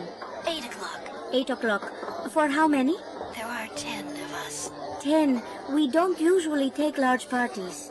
I know, but we are regular customers. What's your name, please? Diana Ross. Miss Ross. Of course, that'll be all right. Party of 10 at 8. I'd like to get 2 seats for the concert on Thursday. Where would you like to sit? I'm not sure. Well, here's the seating plan of the concert hall. How much is it in the middle section? $45. $45? That's a little too expensive for us. How much is it in the back? $25. That's fine. What time does the concert start? At 8 o'clock. Do you have any seats left on the Bay Area tour tomorrow? Yes, we do. There are a few seats left. Is that the tour that includes the Sonoma Valley? That's right. How long does the whole tour take? About 7 hours. Should I pay you now? If you don't mind.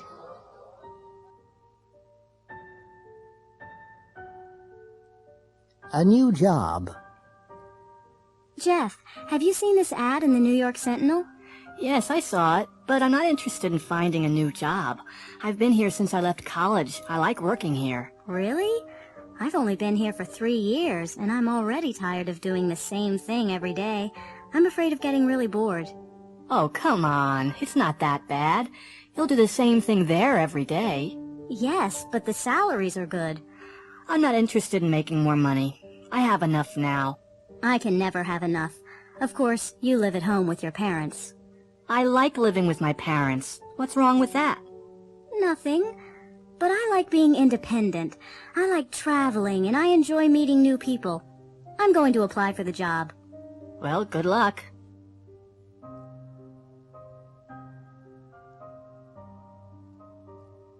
Talking about the weather. Good morning, Libby. Hi, Jake. It's a nice day, isn't it? Yeah. What are you doing today? I'm not sure. I might go to the beach later. Well, take an umbrella.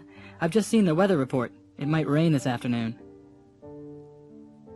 Good afternoon, Mrs. Acuna. Hello, Jake. It isn't very nice today, is it? It was a nice morning. It might stop raining soon. I hope so. Are you playing tennis today? Maybe. It depends on the weather. Good evening, Mr. Pastorius. Good evening, Jake. I think we might have a storm tonight. Oh, really? Yes. The sky's very dark, and I've just heard thunder. Oh, great. I like thunderstorms. I don't. I'm afraid of the lightning.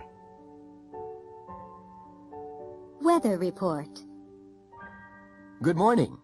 I'm Wayne Porter, and here is the latest weather report from Channel 15. First, the national picture. The Pacific coast will have strong winds, which might bring rain from Northern California through coastal regions of the Pacific Northwest. In the Rockies, there will be heavy snow. It will be cold and dry in the Midwest, with cloudy skies in the afternoon. Over to the Northeast, where there will be clear skies this morning. There might be some rain in the afternoon, but it won't be heavy. You can expect temperatures in the high 30s to low 40s. Finally, here in the Southeast, it will be warm and sunny in the morning, with a 40% chance of rain in the early afternoon. There will be rain in the evening, and there might be thunderstorms at that time. Now we're going over to Joan Zane in our Tampa studio for your local weather news. Good morning. I'm Wayne Porter with your latest weather news from Channel 15. Let's look at the national situation first. The Pacific coast will have clear and sunny skies all day, but it will be quite cold. The Rockies can expect further heavy snowfalls in the north, and it will be extremely cold. The Midwest will have strong winds coming down from Canada, and these winds will bring a lot of rain into the region. There might be snow in the west of the region later. The Northeast will have cloudy skies with temperatures in the mid-40s. There will be strong winds and heavy rain on the Gulf Coast of Texas, and there might be thunderstorms later in the day. These storms might move across into Florida by the early evening. In Florida, it will be a very hot, humid day with cloudy skies, but there won't be any rain in the earlier part of the day. Now let's hear from Joan Zane for more weather news for the Tampa Bay area. A restaurant kitchen. Hurry up, Chef. I have 12 customers and they all want today's special. Some of them have been waiting for 15 minutes.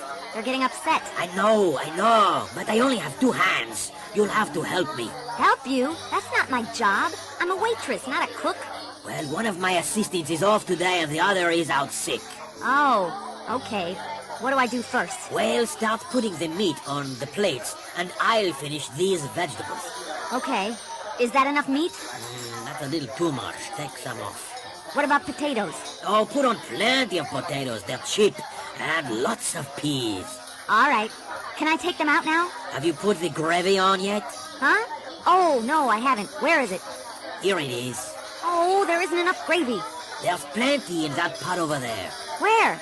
Oh, okay. I've got it. Fine. Now you can begin taking the plates out to the customers. Whew, they're hot. Well, use a dish towel. And don't carry too many plates. You might drop them. Oh, I won't drop them. I've never dropped a plate in my life.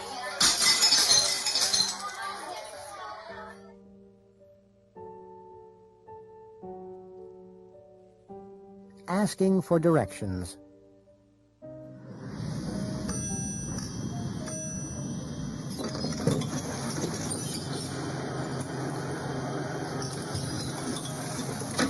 Good morning. Can I help you? Yes.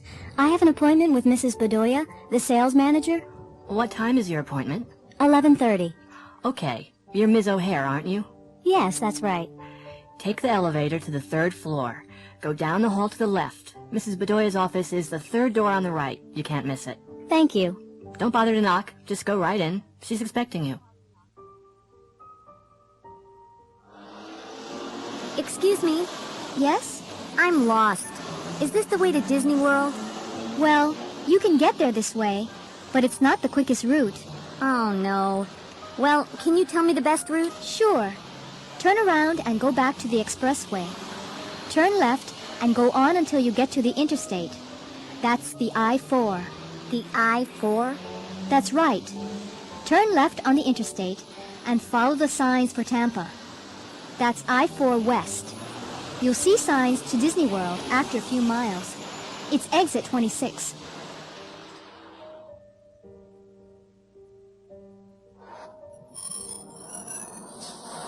Does this bus go to 50th Street? Yes, it does. Step in, please. What's the fare? $1.25. Okay, here's $2. Can't you read? Exact change only. Oh, okay.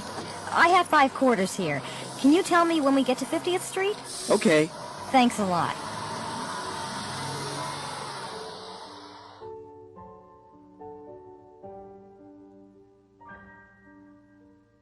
Coast Guard Rescue. This is the KLLN radio news desk. It's 5:15. A Coast Guard helicopter is trying to rescue a man who has fallen down a cliff in Point Reyes, about 15 miles north of San Francisco. The man is lying on a small beach at the foot of the cliff. The helicopter has arrived at the scene, and a paramedic has climbed down a ladder to the beach. He's speaking to a doctor on the helicopter by radio. Hello? Can you hear me, Doctor? Yes, I can hear you clearly. Is he unconscious? No, he's conscious, but he looks pretty bad. Okay, ask him if he can move. Can you move? No, I... Ask him if he's in pain. Are you in pain? Oh, yes, Ask him where it hurts. Where does it hurt? It's my back. Uh-oh, don't move him. I'm coming down.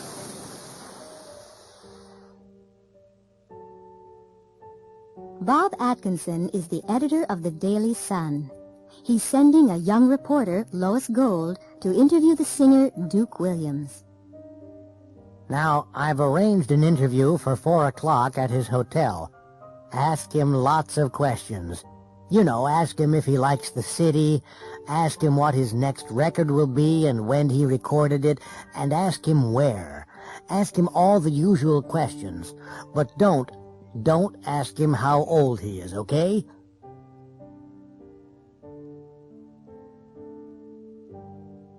UFO. Dick and Janet were driving along a quiet country road in Ohio. They were on their way to Cincinnati. It was almost midnight.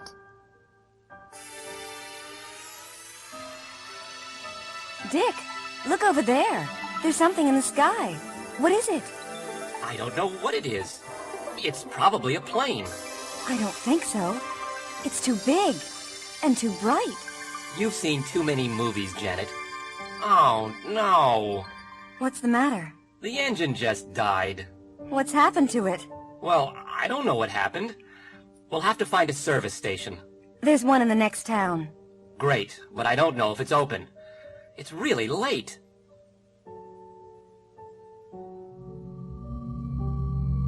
Suddenly, there was a loud noise, and a big, bright silver object flew low over their car. It stopped in midair, turned around, and flew back over their car. Then it went straight up into the sky and disappeared. Wow! What was that? Huh? Don't ask me. I have no idea what it was. Phew. Let's go. We can't. The car won't start. Try it again. That's strange. It's okay now. I wonder why it wasn't working. Do you think it was a UFO? I don't know. I really don't. We should call the police. Do you think they'll believe us?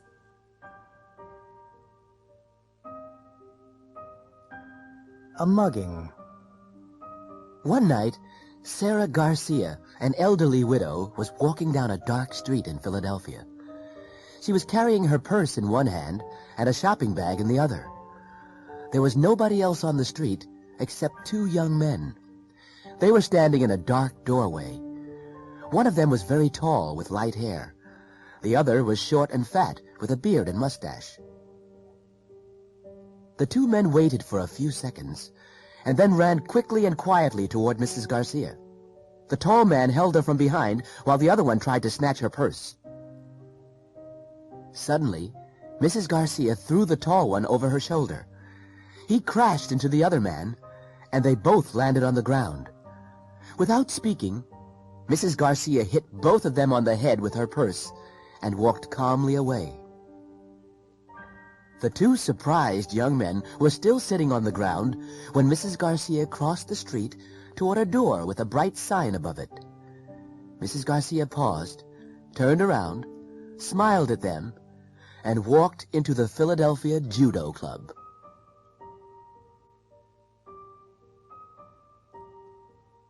Breakfast blues. Adrian! Adrian! What? Adrian, come on. It's almost 7 o'clock. Your breakfast's getting cold. All right, I'll be downstairs in a minute. Adrian, you haven't shaved. I know. I'll do it before I go to school. Well, don't forget. And you need a haircut. All right. I'll make an appointment after I finish school. And don't forget, write and thank your grandmother for your birthday present. Yeah, I'll do that when I get time. You'll do it when you get home from school. What about my homework? And I'm going out tonight. You'll do your assignment and write the letter before you go out. Where are you going anyway? Just out. Who with? A friend. Which friend? Just a friend from school. What's her name? Susie.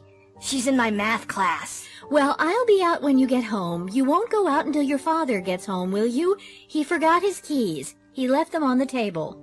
Not again. What time will he be home? About 7:15. Why? Oh, no. I'm meeting Susie at 7:30. Well, you'll have to go as soon as he gets home. She'll wait. Will she? You don't know Susie.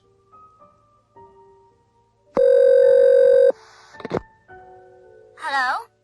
Hi, Susie. It's me. I'm sorry, who? It's me, Adrian. Adrian Roth? Oh, hello, Adrian. What's wrong? It's about tonight. I might be late. I'll have to wait until my dad gets home. He forgot his keys. How late? The movie begins at 8 o'clock. Oh, I'll be there before it begins. He'll be home at 7:15. I'll leave as soon as he gets here. What time will you be there? About 10 to 8. Is that okay? All right, but I'm not going to stand outside the movie theater all night. Don't be later than 8 o'clock or I won't be there. Okay. Susie? Are you still there? Susie?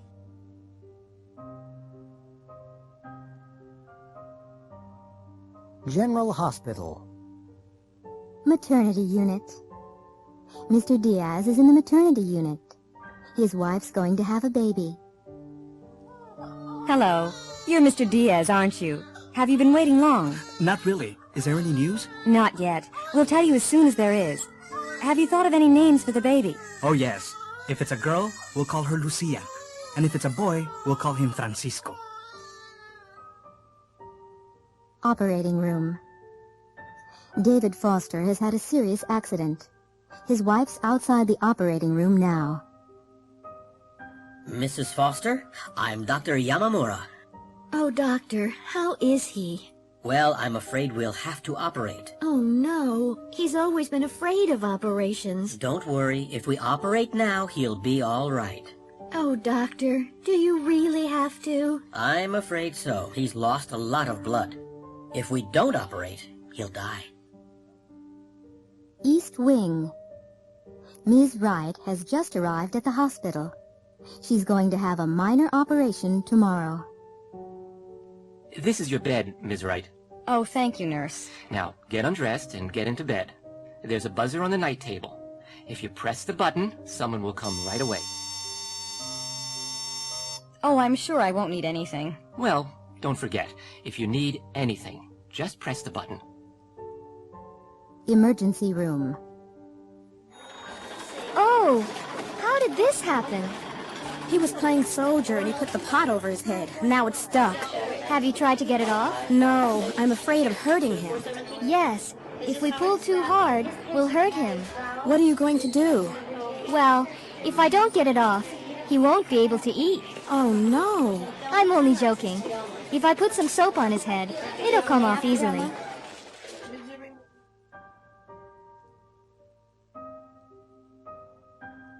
On the road. Lee, you can't park here. There's a fire hydrant. Oh, we'll be back in a few minutes. It's okay. Oh, no, it isn't. You'll get a parking ticket if you leave it here. No, I won't. It's 5:30. All the traffic cops have gone home. Oh, Lee. Yes? Is this your car, buddy?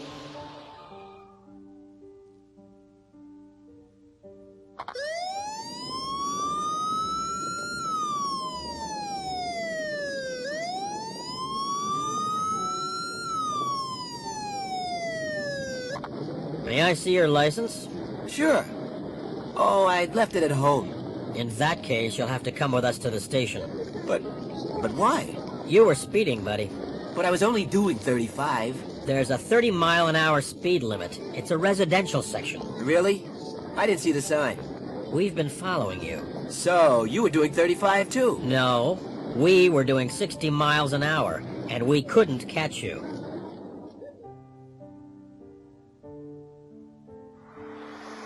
Hello, Turnpike Service Station. Hi. I don't know if you can help me. My car's broken down. We have 24-hour service. Where are you? I'm on US 31, just south of Hopeville. My car's just past the Lone Star Cafe. It's a blue Chrysler LeBaron. Do you know what's wrong with it? I have no idea, but it won't start. I'll send a mechanic out to you. She'll be there in about 15 minutes.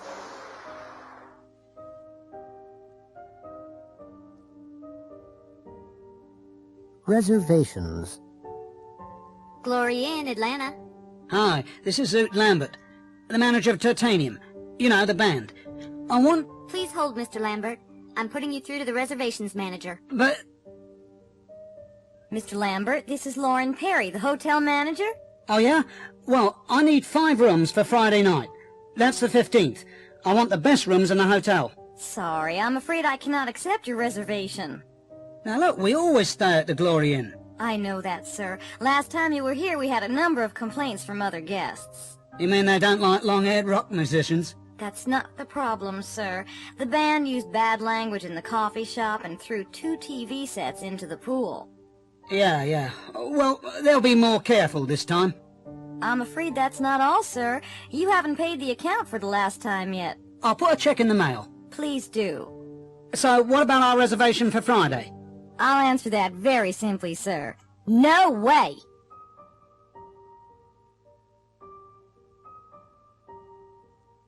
Emergency. Dial 911. Operator 366. I've just seen 2 cars crash into an armored truck. I think it's a robbery. Where? Just outside the factory gates. What factory? McManus Forge Company on Old Selma Road. The first police car got to the factory 3 minutes later, but it was too late. The robbers had gone. They had knocked out one of the security guards and shot the other. Both guards were lying on the ground near the armored truck. The thieves had taken the payroll for the factory. The police called an ambulance for the guards and questioned 3 people who had seen the robbery.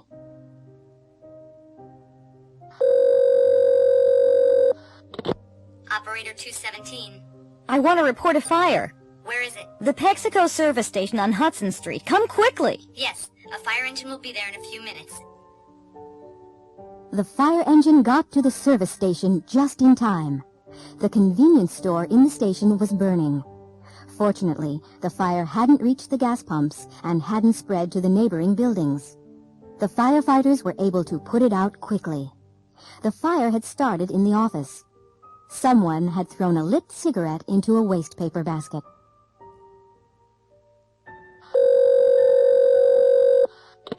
Operator 577. There's a boy in the river. I don't think he can swim. I can see him from my window. In the river? Where? Oh, I'm sorry. Near Key Bridge, the Washington end of the bridge. I'll send a paramedic ambulance right away.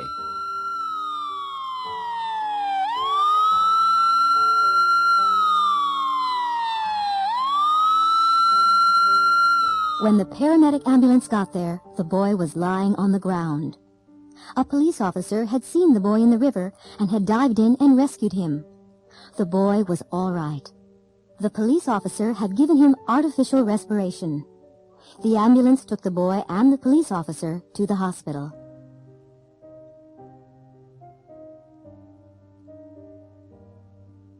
Embarrassing experiences. Reader's letters. Oh, no! Have you ever had an embarrassing experience? Who hasn't? Last week, we asked our readers to tell us about their embarrassing experiences. We received hundreds of letters. Here is a selection. A smart teacher. My most embarrassing experience happened when I had just finished college. I had just started teaching at a high school in Denver. One morning, my alarm clock didn't go off. I had forgotten to set it. I woke up at 8 o'clock, and school started at 8:30. Quickly, I washed, shaved, dressed, jumped in my car, and drove to school. When I got there, classes had already started. I didn't go to the office or the teacher's room, but went straight into my first period class. After 2 or 3 minutes, the students started laughing, and I couldn't understand why. Suddenly, I looked down and understood. I had put on 1 black shoe and 1 brown shoe. Stanley Morris, Boulder, Colorado. Hand in hand. The most embarrassing experience I've ever had happened 2 years ago. My wife and I had driven into New York to do some shopping. The streets were very crowded, and we were holding hands. Suddenly, my wife saw a dress she liked in a store window and stopped. I started looking at some radios in the next window. After a minute or two, I reached for my wife's hand. There was a loud scream, and a woman slapped my face. I hadn't taken my wife's hand.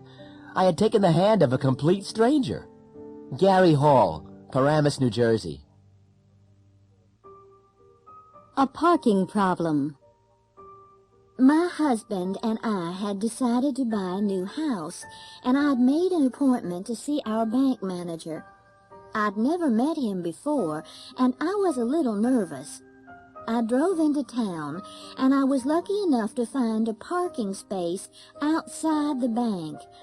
I just started backing into the space when another car drove into it. I was furious. I opened my window and shouted at the other driver. He ignored me and walked away. It took me 20 minutes to find another space. As soon as I had parked the car, I rushed back to the bank. I was 10 minutes late for my appointment. I went to the manager's office, knocked, and walked in. The manager was sitting behind his desk. He was the man who had taken my parking space. Margaret Larcade, San Antonio, Texas.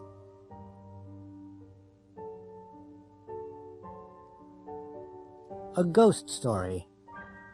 Doug and Kay are staying in an old house on Cape Cod. It belongs to Doug's uncle, and they've borrowed it for the weekend. They arrived an hour or two ago, and they're sitting in front of a fire in the living room downstairs. Oh, Doug, this house is fantastic. I love old houses. There's a ghost here, you know. Doug, don't be silly. Are you trying to scare me? No, I've been coming here for years. We used to stay here when I was a kid. I saw the ghost myself once. This isn't funny, Doug, and I don't believe in ghosts. You don't? Well, I do. Where did you see the ghost? Upstairs, in the bedroom. Yeah, right. Did it have a white sheet over its head? No. It was just an ordinary ghost. He was wearing clothes from the 1800s. He? Who? The ghost. I'll tell you about it.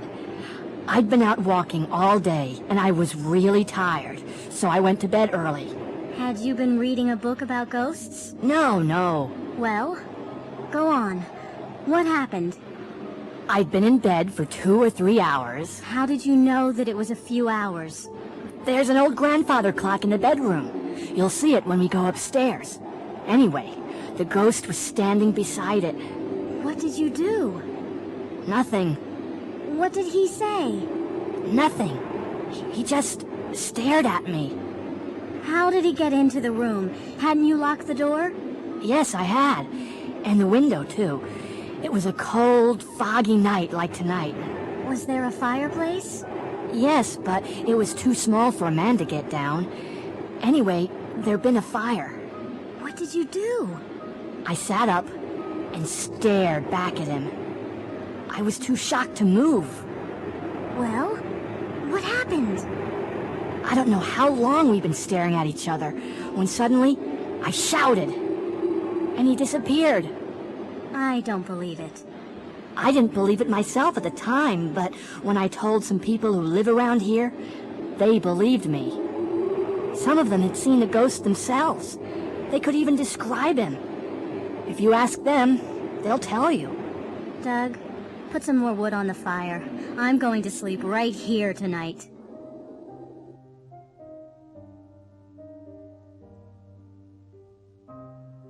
Buying a present. In a record store. Excuse me, I'm trying to find Rat Run Rat by Please Be Funky. It's their latest single. Oh, right.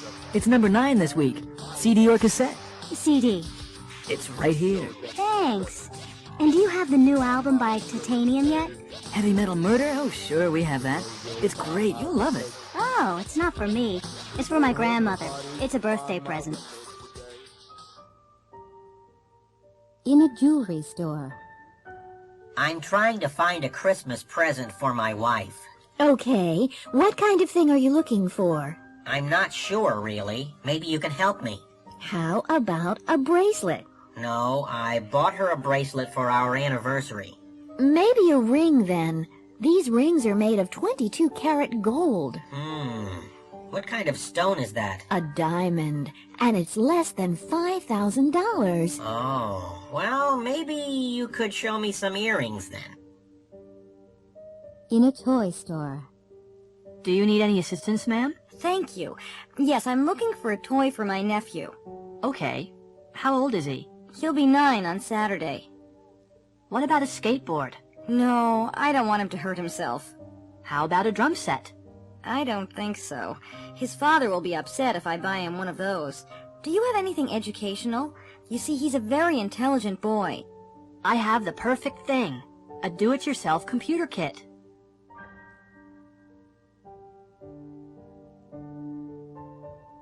Where is it made?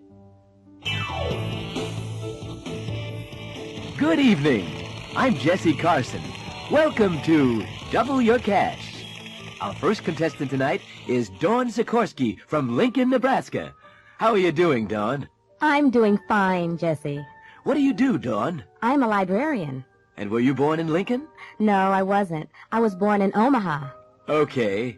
Now the first question is for $100. Are you ready? Sure. Where are Ferrari cars made? Are they made in Spain?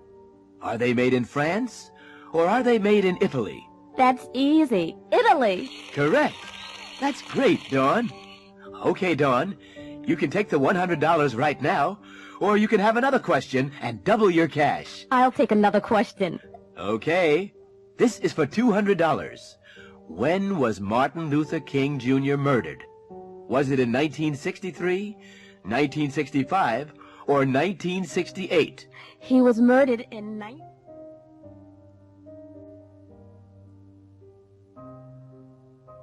A real bargain. Donna Wu is looking for a new house. She's with the realtor now.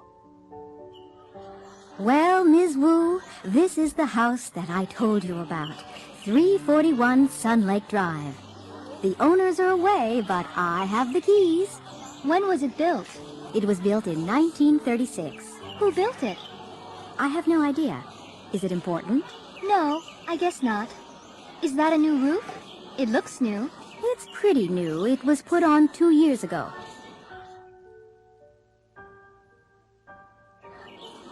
It's in very good condition. The previous owner was a builder. I'm worried about the electrical wiring. Has it been rewired? Yes, it has. Oh? When was that done? 5 years ago. It's been completely renovated. New central heating and air conditioning have been put in, and a new garage has been built. Oh? When was that done? The garage? Last year, I think. It's a very solid house. It's built of brick with a tiled roof. I have a little boy in elementary school. Does the school bus pass by here? Yes, right here on Sun Lake Drive. The children are picked up at 8 o'clock and they're brought home by 3:30. It's really not expensive. I've seen a lot of similar houses, and they're more expensive. Oh, yes. It's a real bargain. Are there any plans for new construction in this area? Excuse me? New construction? Well, yes, a new hospital is going to be built about 6 blocks north of here. Anything else? Well, a new interstate highway will be built next year. You'll be able to get to the city in half the time.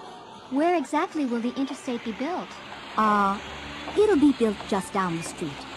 Sun Lake Drive has been chosen as the main exit for the city. It'll be interesting. You'll be able to watch the traffic.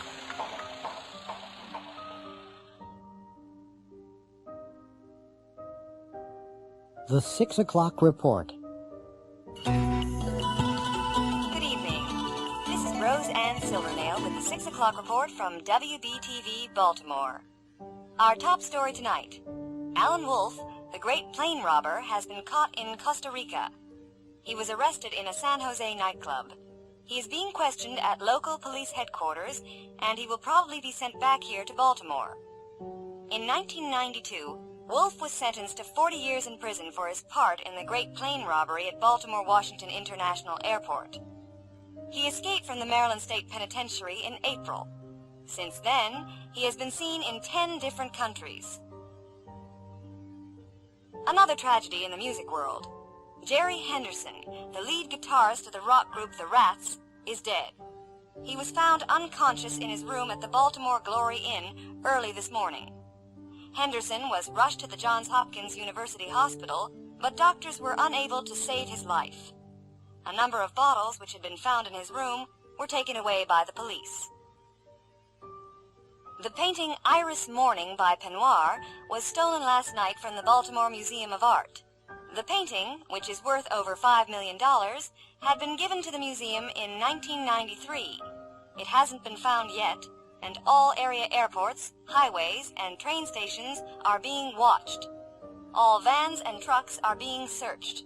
A reward of $50,000 has been offered for information.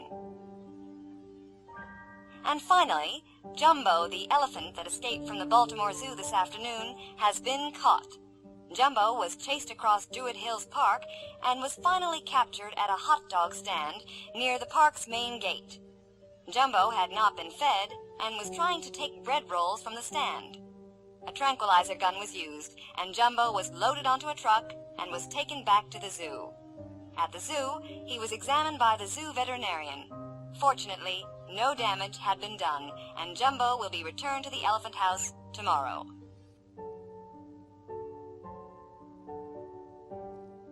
The Sunday Magazine.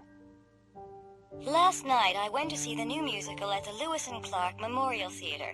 It's called Space Opera and was written by Tim Weber with music by Andrew Rice. It was a highly entertaining evening and the audience enjoyed every minute of it. The music was performed by the Idaho Symphony Orchestra and it is really great. The hero is played by soap opera star Danny Clean and he sings most of the best songs. However, the most popular song in the show is Starlight Tonight, and I'm sure it'll be a big hit. It's sung by Lorna Winter, who plays the Queen of Jupiter. Her costumes are sensational. They were designed by Annette Field. One dress cost more than $20,000. There is a CD of the show available on the Polyglot label, and an illustrated book which is published by Apple Tree Books. Take my advice. Go see it.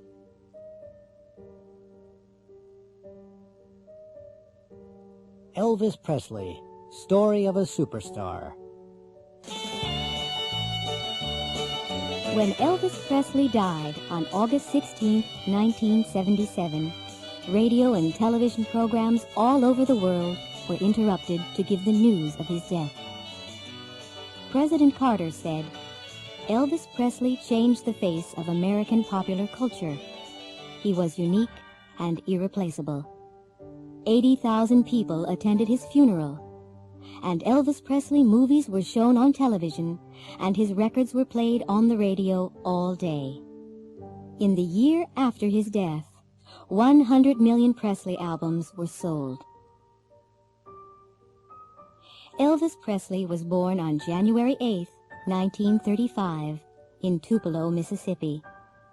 His twin brother died at birth. His parents were very poor, and Elvis never had music lessons, but Elvis regularly sang at church services. In 1948, when he was 13, his family moved to Memphis, Tennessee. Elvis left school in 1953 and got a job as a truck driver. In the summer of 1953, Elvis paid $4 and recorded 2 songs for his mother's birthday at Sun Records studio. Sam Phillips, the owner, heard Elvis and asked him to record That's All Right in July 1954. 20,000 copies were sold, mainly in and around Memphis. Elvis made 5 more records for Sun, and in July 1955 he met Colonel Tom Parker, who became his manager. Parker sold Elvis's contract to RCA Records. Elvis immediately bought a pink Cadillac for his mother. In January 1956, Elvis recorded Heartbreak Hotel, and 1 million copies were sold. In the next 14 months, he made another 14 records, and they were all big hits. In 1956, he also made his first movie in Hollywood, Love Me Tender. In March 1958, Elvis had to join the army. When his hair was cut, thousands of women cried. He spent the next 2 years in Germany, where he met Priscilla Ballou, who became his wife 8 years later in 1967. In 1960, he left the army and went to Hollywood, where he made several movies during the next few years. Most critics thought the movies were a waste of his talent. By 1968, many people had become tired of Elvis. He hadn't performed live since 1960. But then he recorded a new album, From Elvis in Memphis, and appeared in a TV special. He became popular again and went to Las Vegas, where he was paid $750,000 for 4 weeks. In 1972, Priscilla left him, and they were divorced in October 1973. The next few years were spent doing concert tours. Elvis died at home of a heart attack. He had been eating and drinking too much for several years.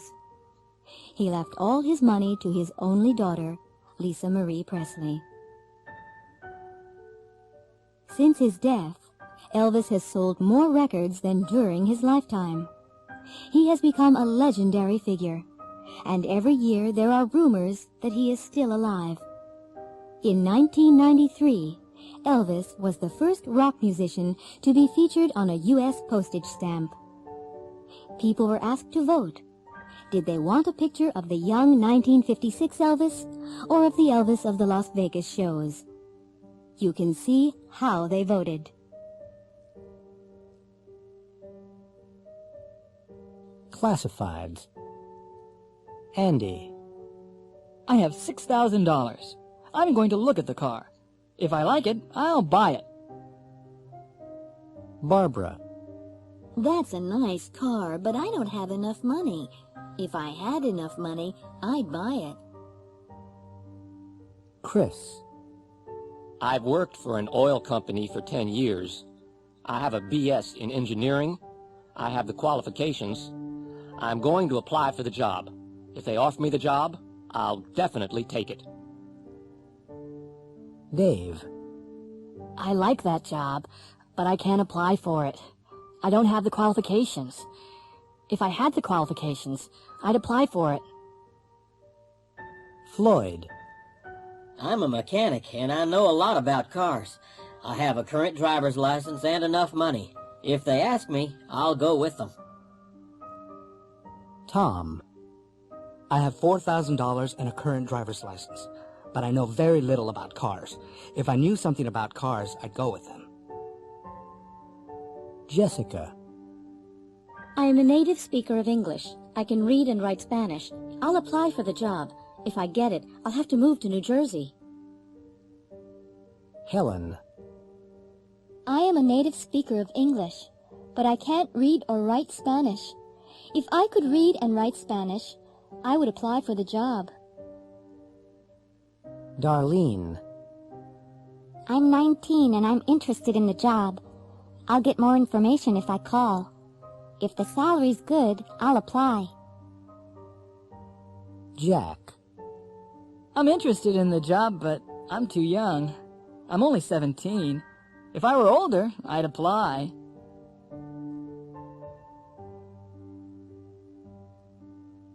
Eating out.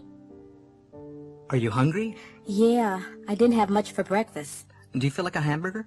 Okay, I'll have a Big Greg, but no fries for me. Anything to drink? You've been here before. What are the shakes like? Not bad. I'm getting one. Okay, I'll have a strawberry shake.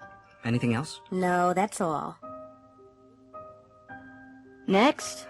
1 Big Greg, 1 Cheese Greg, 1 order of fries. Large or regular? Large. And 2 strawberry shakes. Is that it? Uh-huh. That's all. What are you having? I don't know. I can't decide. I'd have the special if I were you. I had it last time I was here.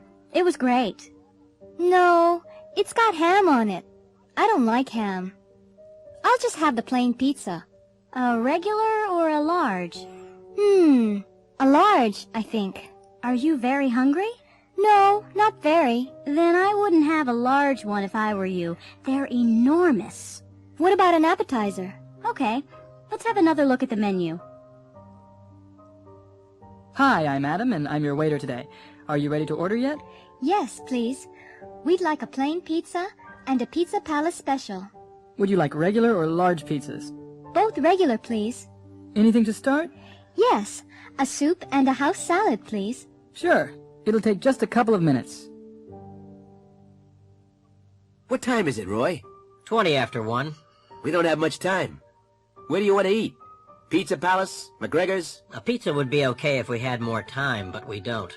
And I don't really feel like a burger. Why don't we just grab a sandwich? Okay, there's a deli just around the corner. Fine, let's try it. Hello there, hon. What can I get for you? 1 tuna sandwich and 1 vegetarian, please. Will that be white, whole wheat, rye bread, or a roll? Whole wheat. Will there be any drinks with that, hon? 1 coffee, 1 hot tea. Is that everything?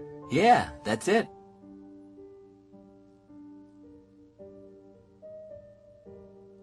Offshore oil. On tonight's edition of Mississippi Magazine, we'll look at offshore oil in the Gulf of Mexico. Oil was first discovered in the Gulf of Mexico in the 1930s. Since then, more oil has been found off the coasts of Florida, Alabama, Mississippi, Louisiana, and Texas. More money is being brought into the state of Mississippi from offshore drilling leases. We aren't going to become very rich, but we must decide how to spend the revenue from oil. We took our TV cameras into the streets to ask people their opinion. Our question was, if you were the governor of Mississippi, what would you do with the money? Well, of course I'm not the governor, but if I were, I'd spend the money on more hospitals and schools.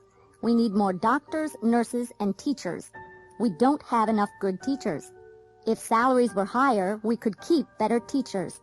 And there aren't enough doctors and nurses either because the medical schools are too small. If they were bigger, we would have more doctors and nurses. Money that is spent now on education and health is an investment for the future. I think the answer is simple. Taxes are too high in this country. I would reduce state taxes. If we reduced taxes, people would have more money. If they had more money, they'd spend more. Industry would have to produce more, so it would need more workers. There would be more jobs, and we would all be richer. I'm very worried about the economy.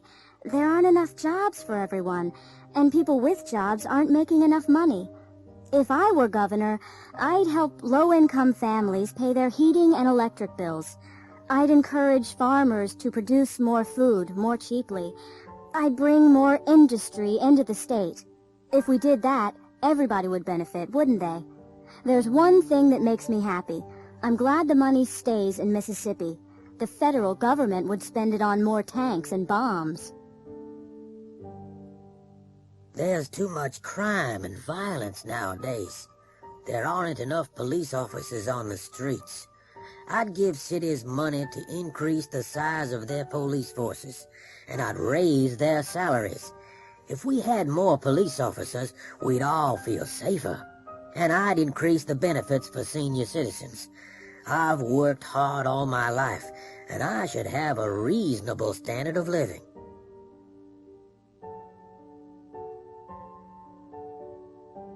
Far Trek.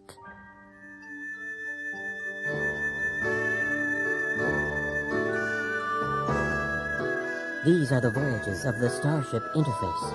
Its 50-year mission, to boldly go where no one has gone before.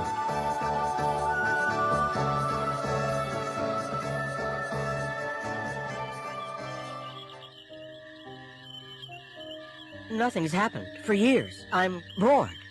Captain Kirk, there's a planet on the screen. Look! What's that, Mr. Pseudo? It looks like a Crinklon spaceship. The planet will be destroyed. The Crinklons destroy everything. They must be stopped. What are we going to do, Mr. Schlock? You know Starfleet regulations, Captain. We can observe, but we cannot interfere. Nothing can be done. Pictures from the planet's surface are being received now, Captain. The Crinklons are preparing an attack, Captain. Well, something has to be done. We're going down there. Schlock, Uhulu, come with me. You shouldn't go, Captain. You might be killed.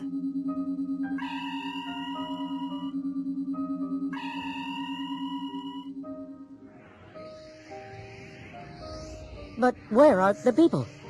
This doesn't look like the same place. At last, Captain Kirk, I have tricked you. I cannot be beaten. You and all your crew will be killed.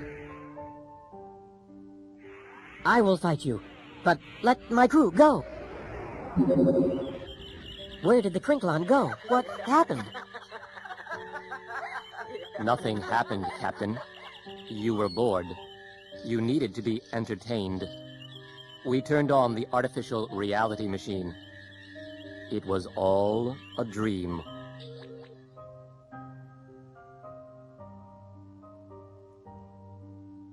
Reports. Lynn Willis is a new reporter for the Los Angeles Daily Echo. Last week, several famous people arrived at LA International Airport, and Lynn was sent to interview them. Nobody told her very much. Cristina del Castillo, Secretary General of the United Nations. I'm very busy. I have a lot of appointments. I can't say very much. I'm happy to be in Los Angeles. I enjoyed my visit in January. I'll be here for only 12 hours. I'm going to meet the governor. I have no other comments. Lynn's report. Cristina del Castillo visited California yesterday. She arrived at 10 a.m. and we asked her to comment on the international situation. She just made a brief statement. She said that she was very busy and that she had a lot of appointments. She said she couldn't say very much, but she said that she was happy to be here and that she had enjoyed her visit in January. She said she would be here for only 12 hours and that she was going to meet the governor. She said she had no other comments. Ivan Neistat, European movie director. I like newspaper reporters, but I don't have time to say much. Just that I'm working at Global Studios in Hollywood. I haven't worked in Hollywood before. I've heard bad things about Hollywood movies in the past, but I can work with the people at Global. It's the best studio in the world, and I'm the greatest director in the world. My new movie will cost $80 million. Lynn's report. Academy Award winner Ivan Neistat arrived in L.A. yesterday. Ivan was in a hurry. He said he liked newspaper reporters, but that he didn't have time to say much. He said that he was working at Global Studios in Hollywood. Ivan said that he hadn't worked in Hollywood before, and that he had heard bad things about Hollywood movies in the past. He said that he could work with the people at Global. He said that it was the best studio in the world, and that he was the greatest director. He also said that his new movie would cost $80 million.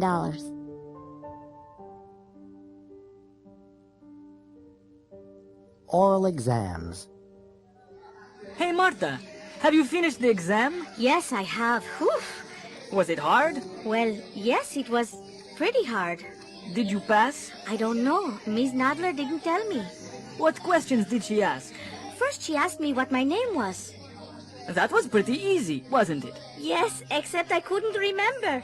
Then she asked me where I came from and how long I'd been studying here at the Institute. And what else did she ask? She asked when I had begun taking English, and she asked how I would use English in the future. Yes, go on. Then she asked me if I liked the Institute and if I lived with my parents. Anything else? I'm trying to remember, Stefan. Oh yes, she asked if I spoke any other languages. Is that all? Let's see. Well, she asked me what my hobbies were, and she asked me to tell her about them. Then she gave me a picture and asked me to describe it. Then I was asked to read a passage out loud. What did she say at the end? Oh yes, she asked me to tell you to go in, right away.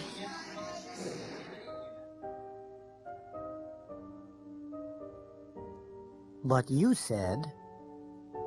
Hello, can I help you? I'm interested in your St. Cuthbert vacation package. Oh, yes, the Caribbean. I can recommend it highly. Can you tell me a little more about it? Of course. It's a terrific package tour.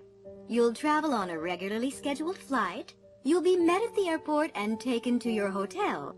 The hotel has a swimming pool and a great nightclub. It's a very modern resort. It was built last year. The restaurant is wonderful, and you can walk to the beach in 2 minutes. It sounds great. I'd like to make a reservation. Just a minute, and I'll get the form to fill out.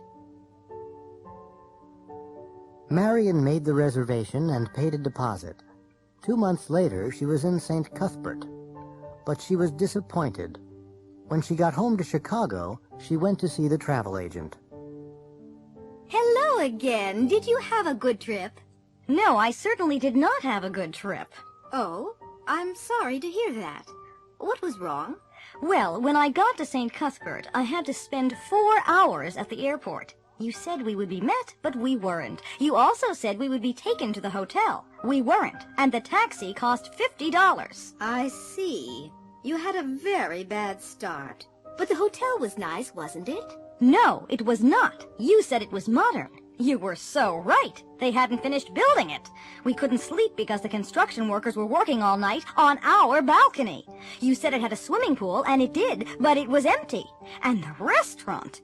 They served canned tuna fish every night. Tuna and rice, tuna salad, tuna and spaghetti. Oh, no! You said that the hotel was near the beach. You said we could walk there in 2 minutes. Couldn't you? Sure, but there was one problem. There was an oil refinery between the hotel and the beach, and it took half an hour to walk around it. Oh, no.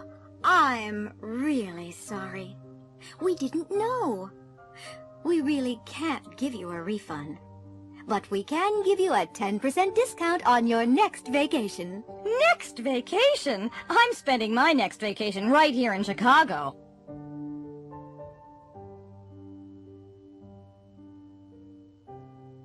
Having things done. I'm sorry I'm late. I couldn't get the car started this morning. Winter's almost here. The engine was probably cold. It needs a complete tune-up. But garages are so expensive nowadays. Can't you do it yourself? Who? Me? I don't know anything about cars. Well, if I were you, I'd have it done soon. The garage that I use is very reasonable. And have the radiator filled with antifreeze. They say it's going to be a cold winter.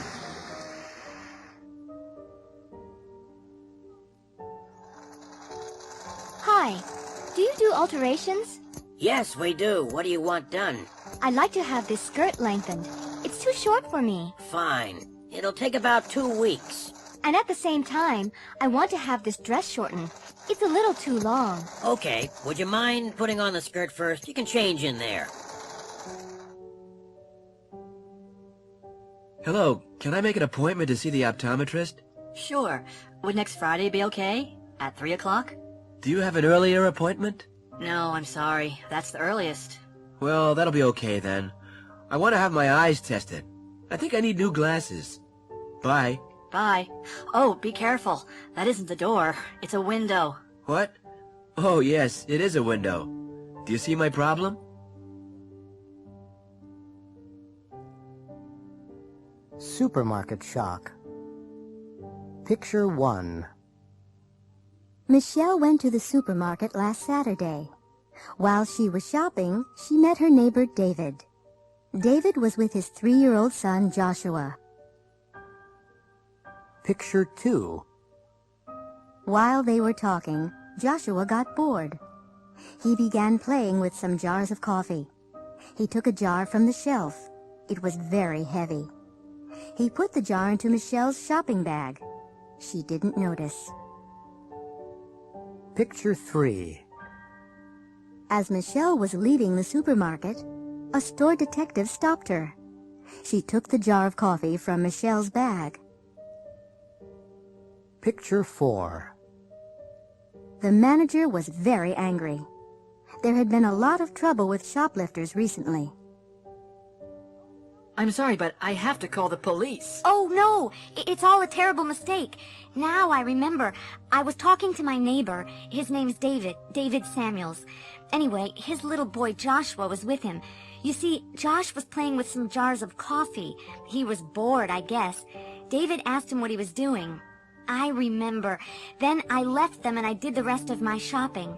I paid for my groceries and went out into the parking lot. The store detective stopped me there. That's it. Josh put the coffee in my bag. I'm sure that's the answer. I'm sorry, I really don't believe you. Michelle, the cashier told me you were in here. I've just been speaking with Josh. He said that he put a jar in your bag. Who are you? I'm Michelle's neighbor. Look, I can explain everything.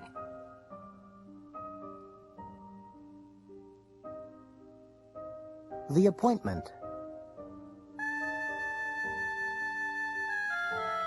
Once upon a time, there was a rich caliph in Baghdad.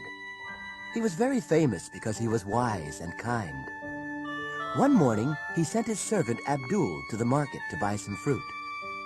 As Abdul was walking through the market, he suddenly felt very cold. He knew that somebody was behind him. He turned around and saw a tall man dressed in black. He couldn't see the man's face, only his eyes. The man was staring at him, and Abdul began to shiver. "Who are you? What do you want?" Abdul asked. The man in black didn't reply. "What's your name?" Abdul asked nervously. "I am Death," the stranger replied coldly and turned away. Abdul dropped his basket and ran all the way back to the Caliph's house. He rushed into the Caliph's room. "Excuse me, master. I have to leave Baghdad immediately," Abdul said. "But why? What's happened?" the Caliph asked. "I just met Death in the market," Abdul replied. "Are you sure?" asked the Caliph. "Yes, I'm sure. He was dressed in black, and he stared at me. I'm going to my father's house in Samara. If I go at once, I'll be there before sunset." The Caliph could see that Abdul was terrified and gave him permission to go to Samara. The Caliph was puzzled. He was fond of Abdul, and he was angry because Abdul had been badly frightened by the stranger in the market. He decided to go to the market and investigate. When he found the man in black, he spoke to him angrily. "Why did you frighten my servant?" "Who is your servant?" the stranger replied. "His name is Abdul," answered the Caliph. "I didn't want to frighten him. I was just surprised to see him in Baghdad." "Why were you surprised?" the Caliph asked. "I was surprised because I have an appointment with him tonight in Samara."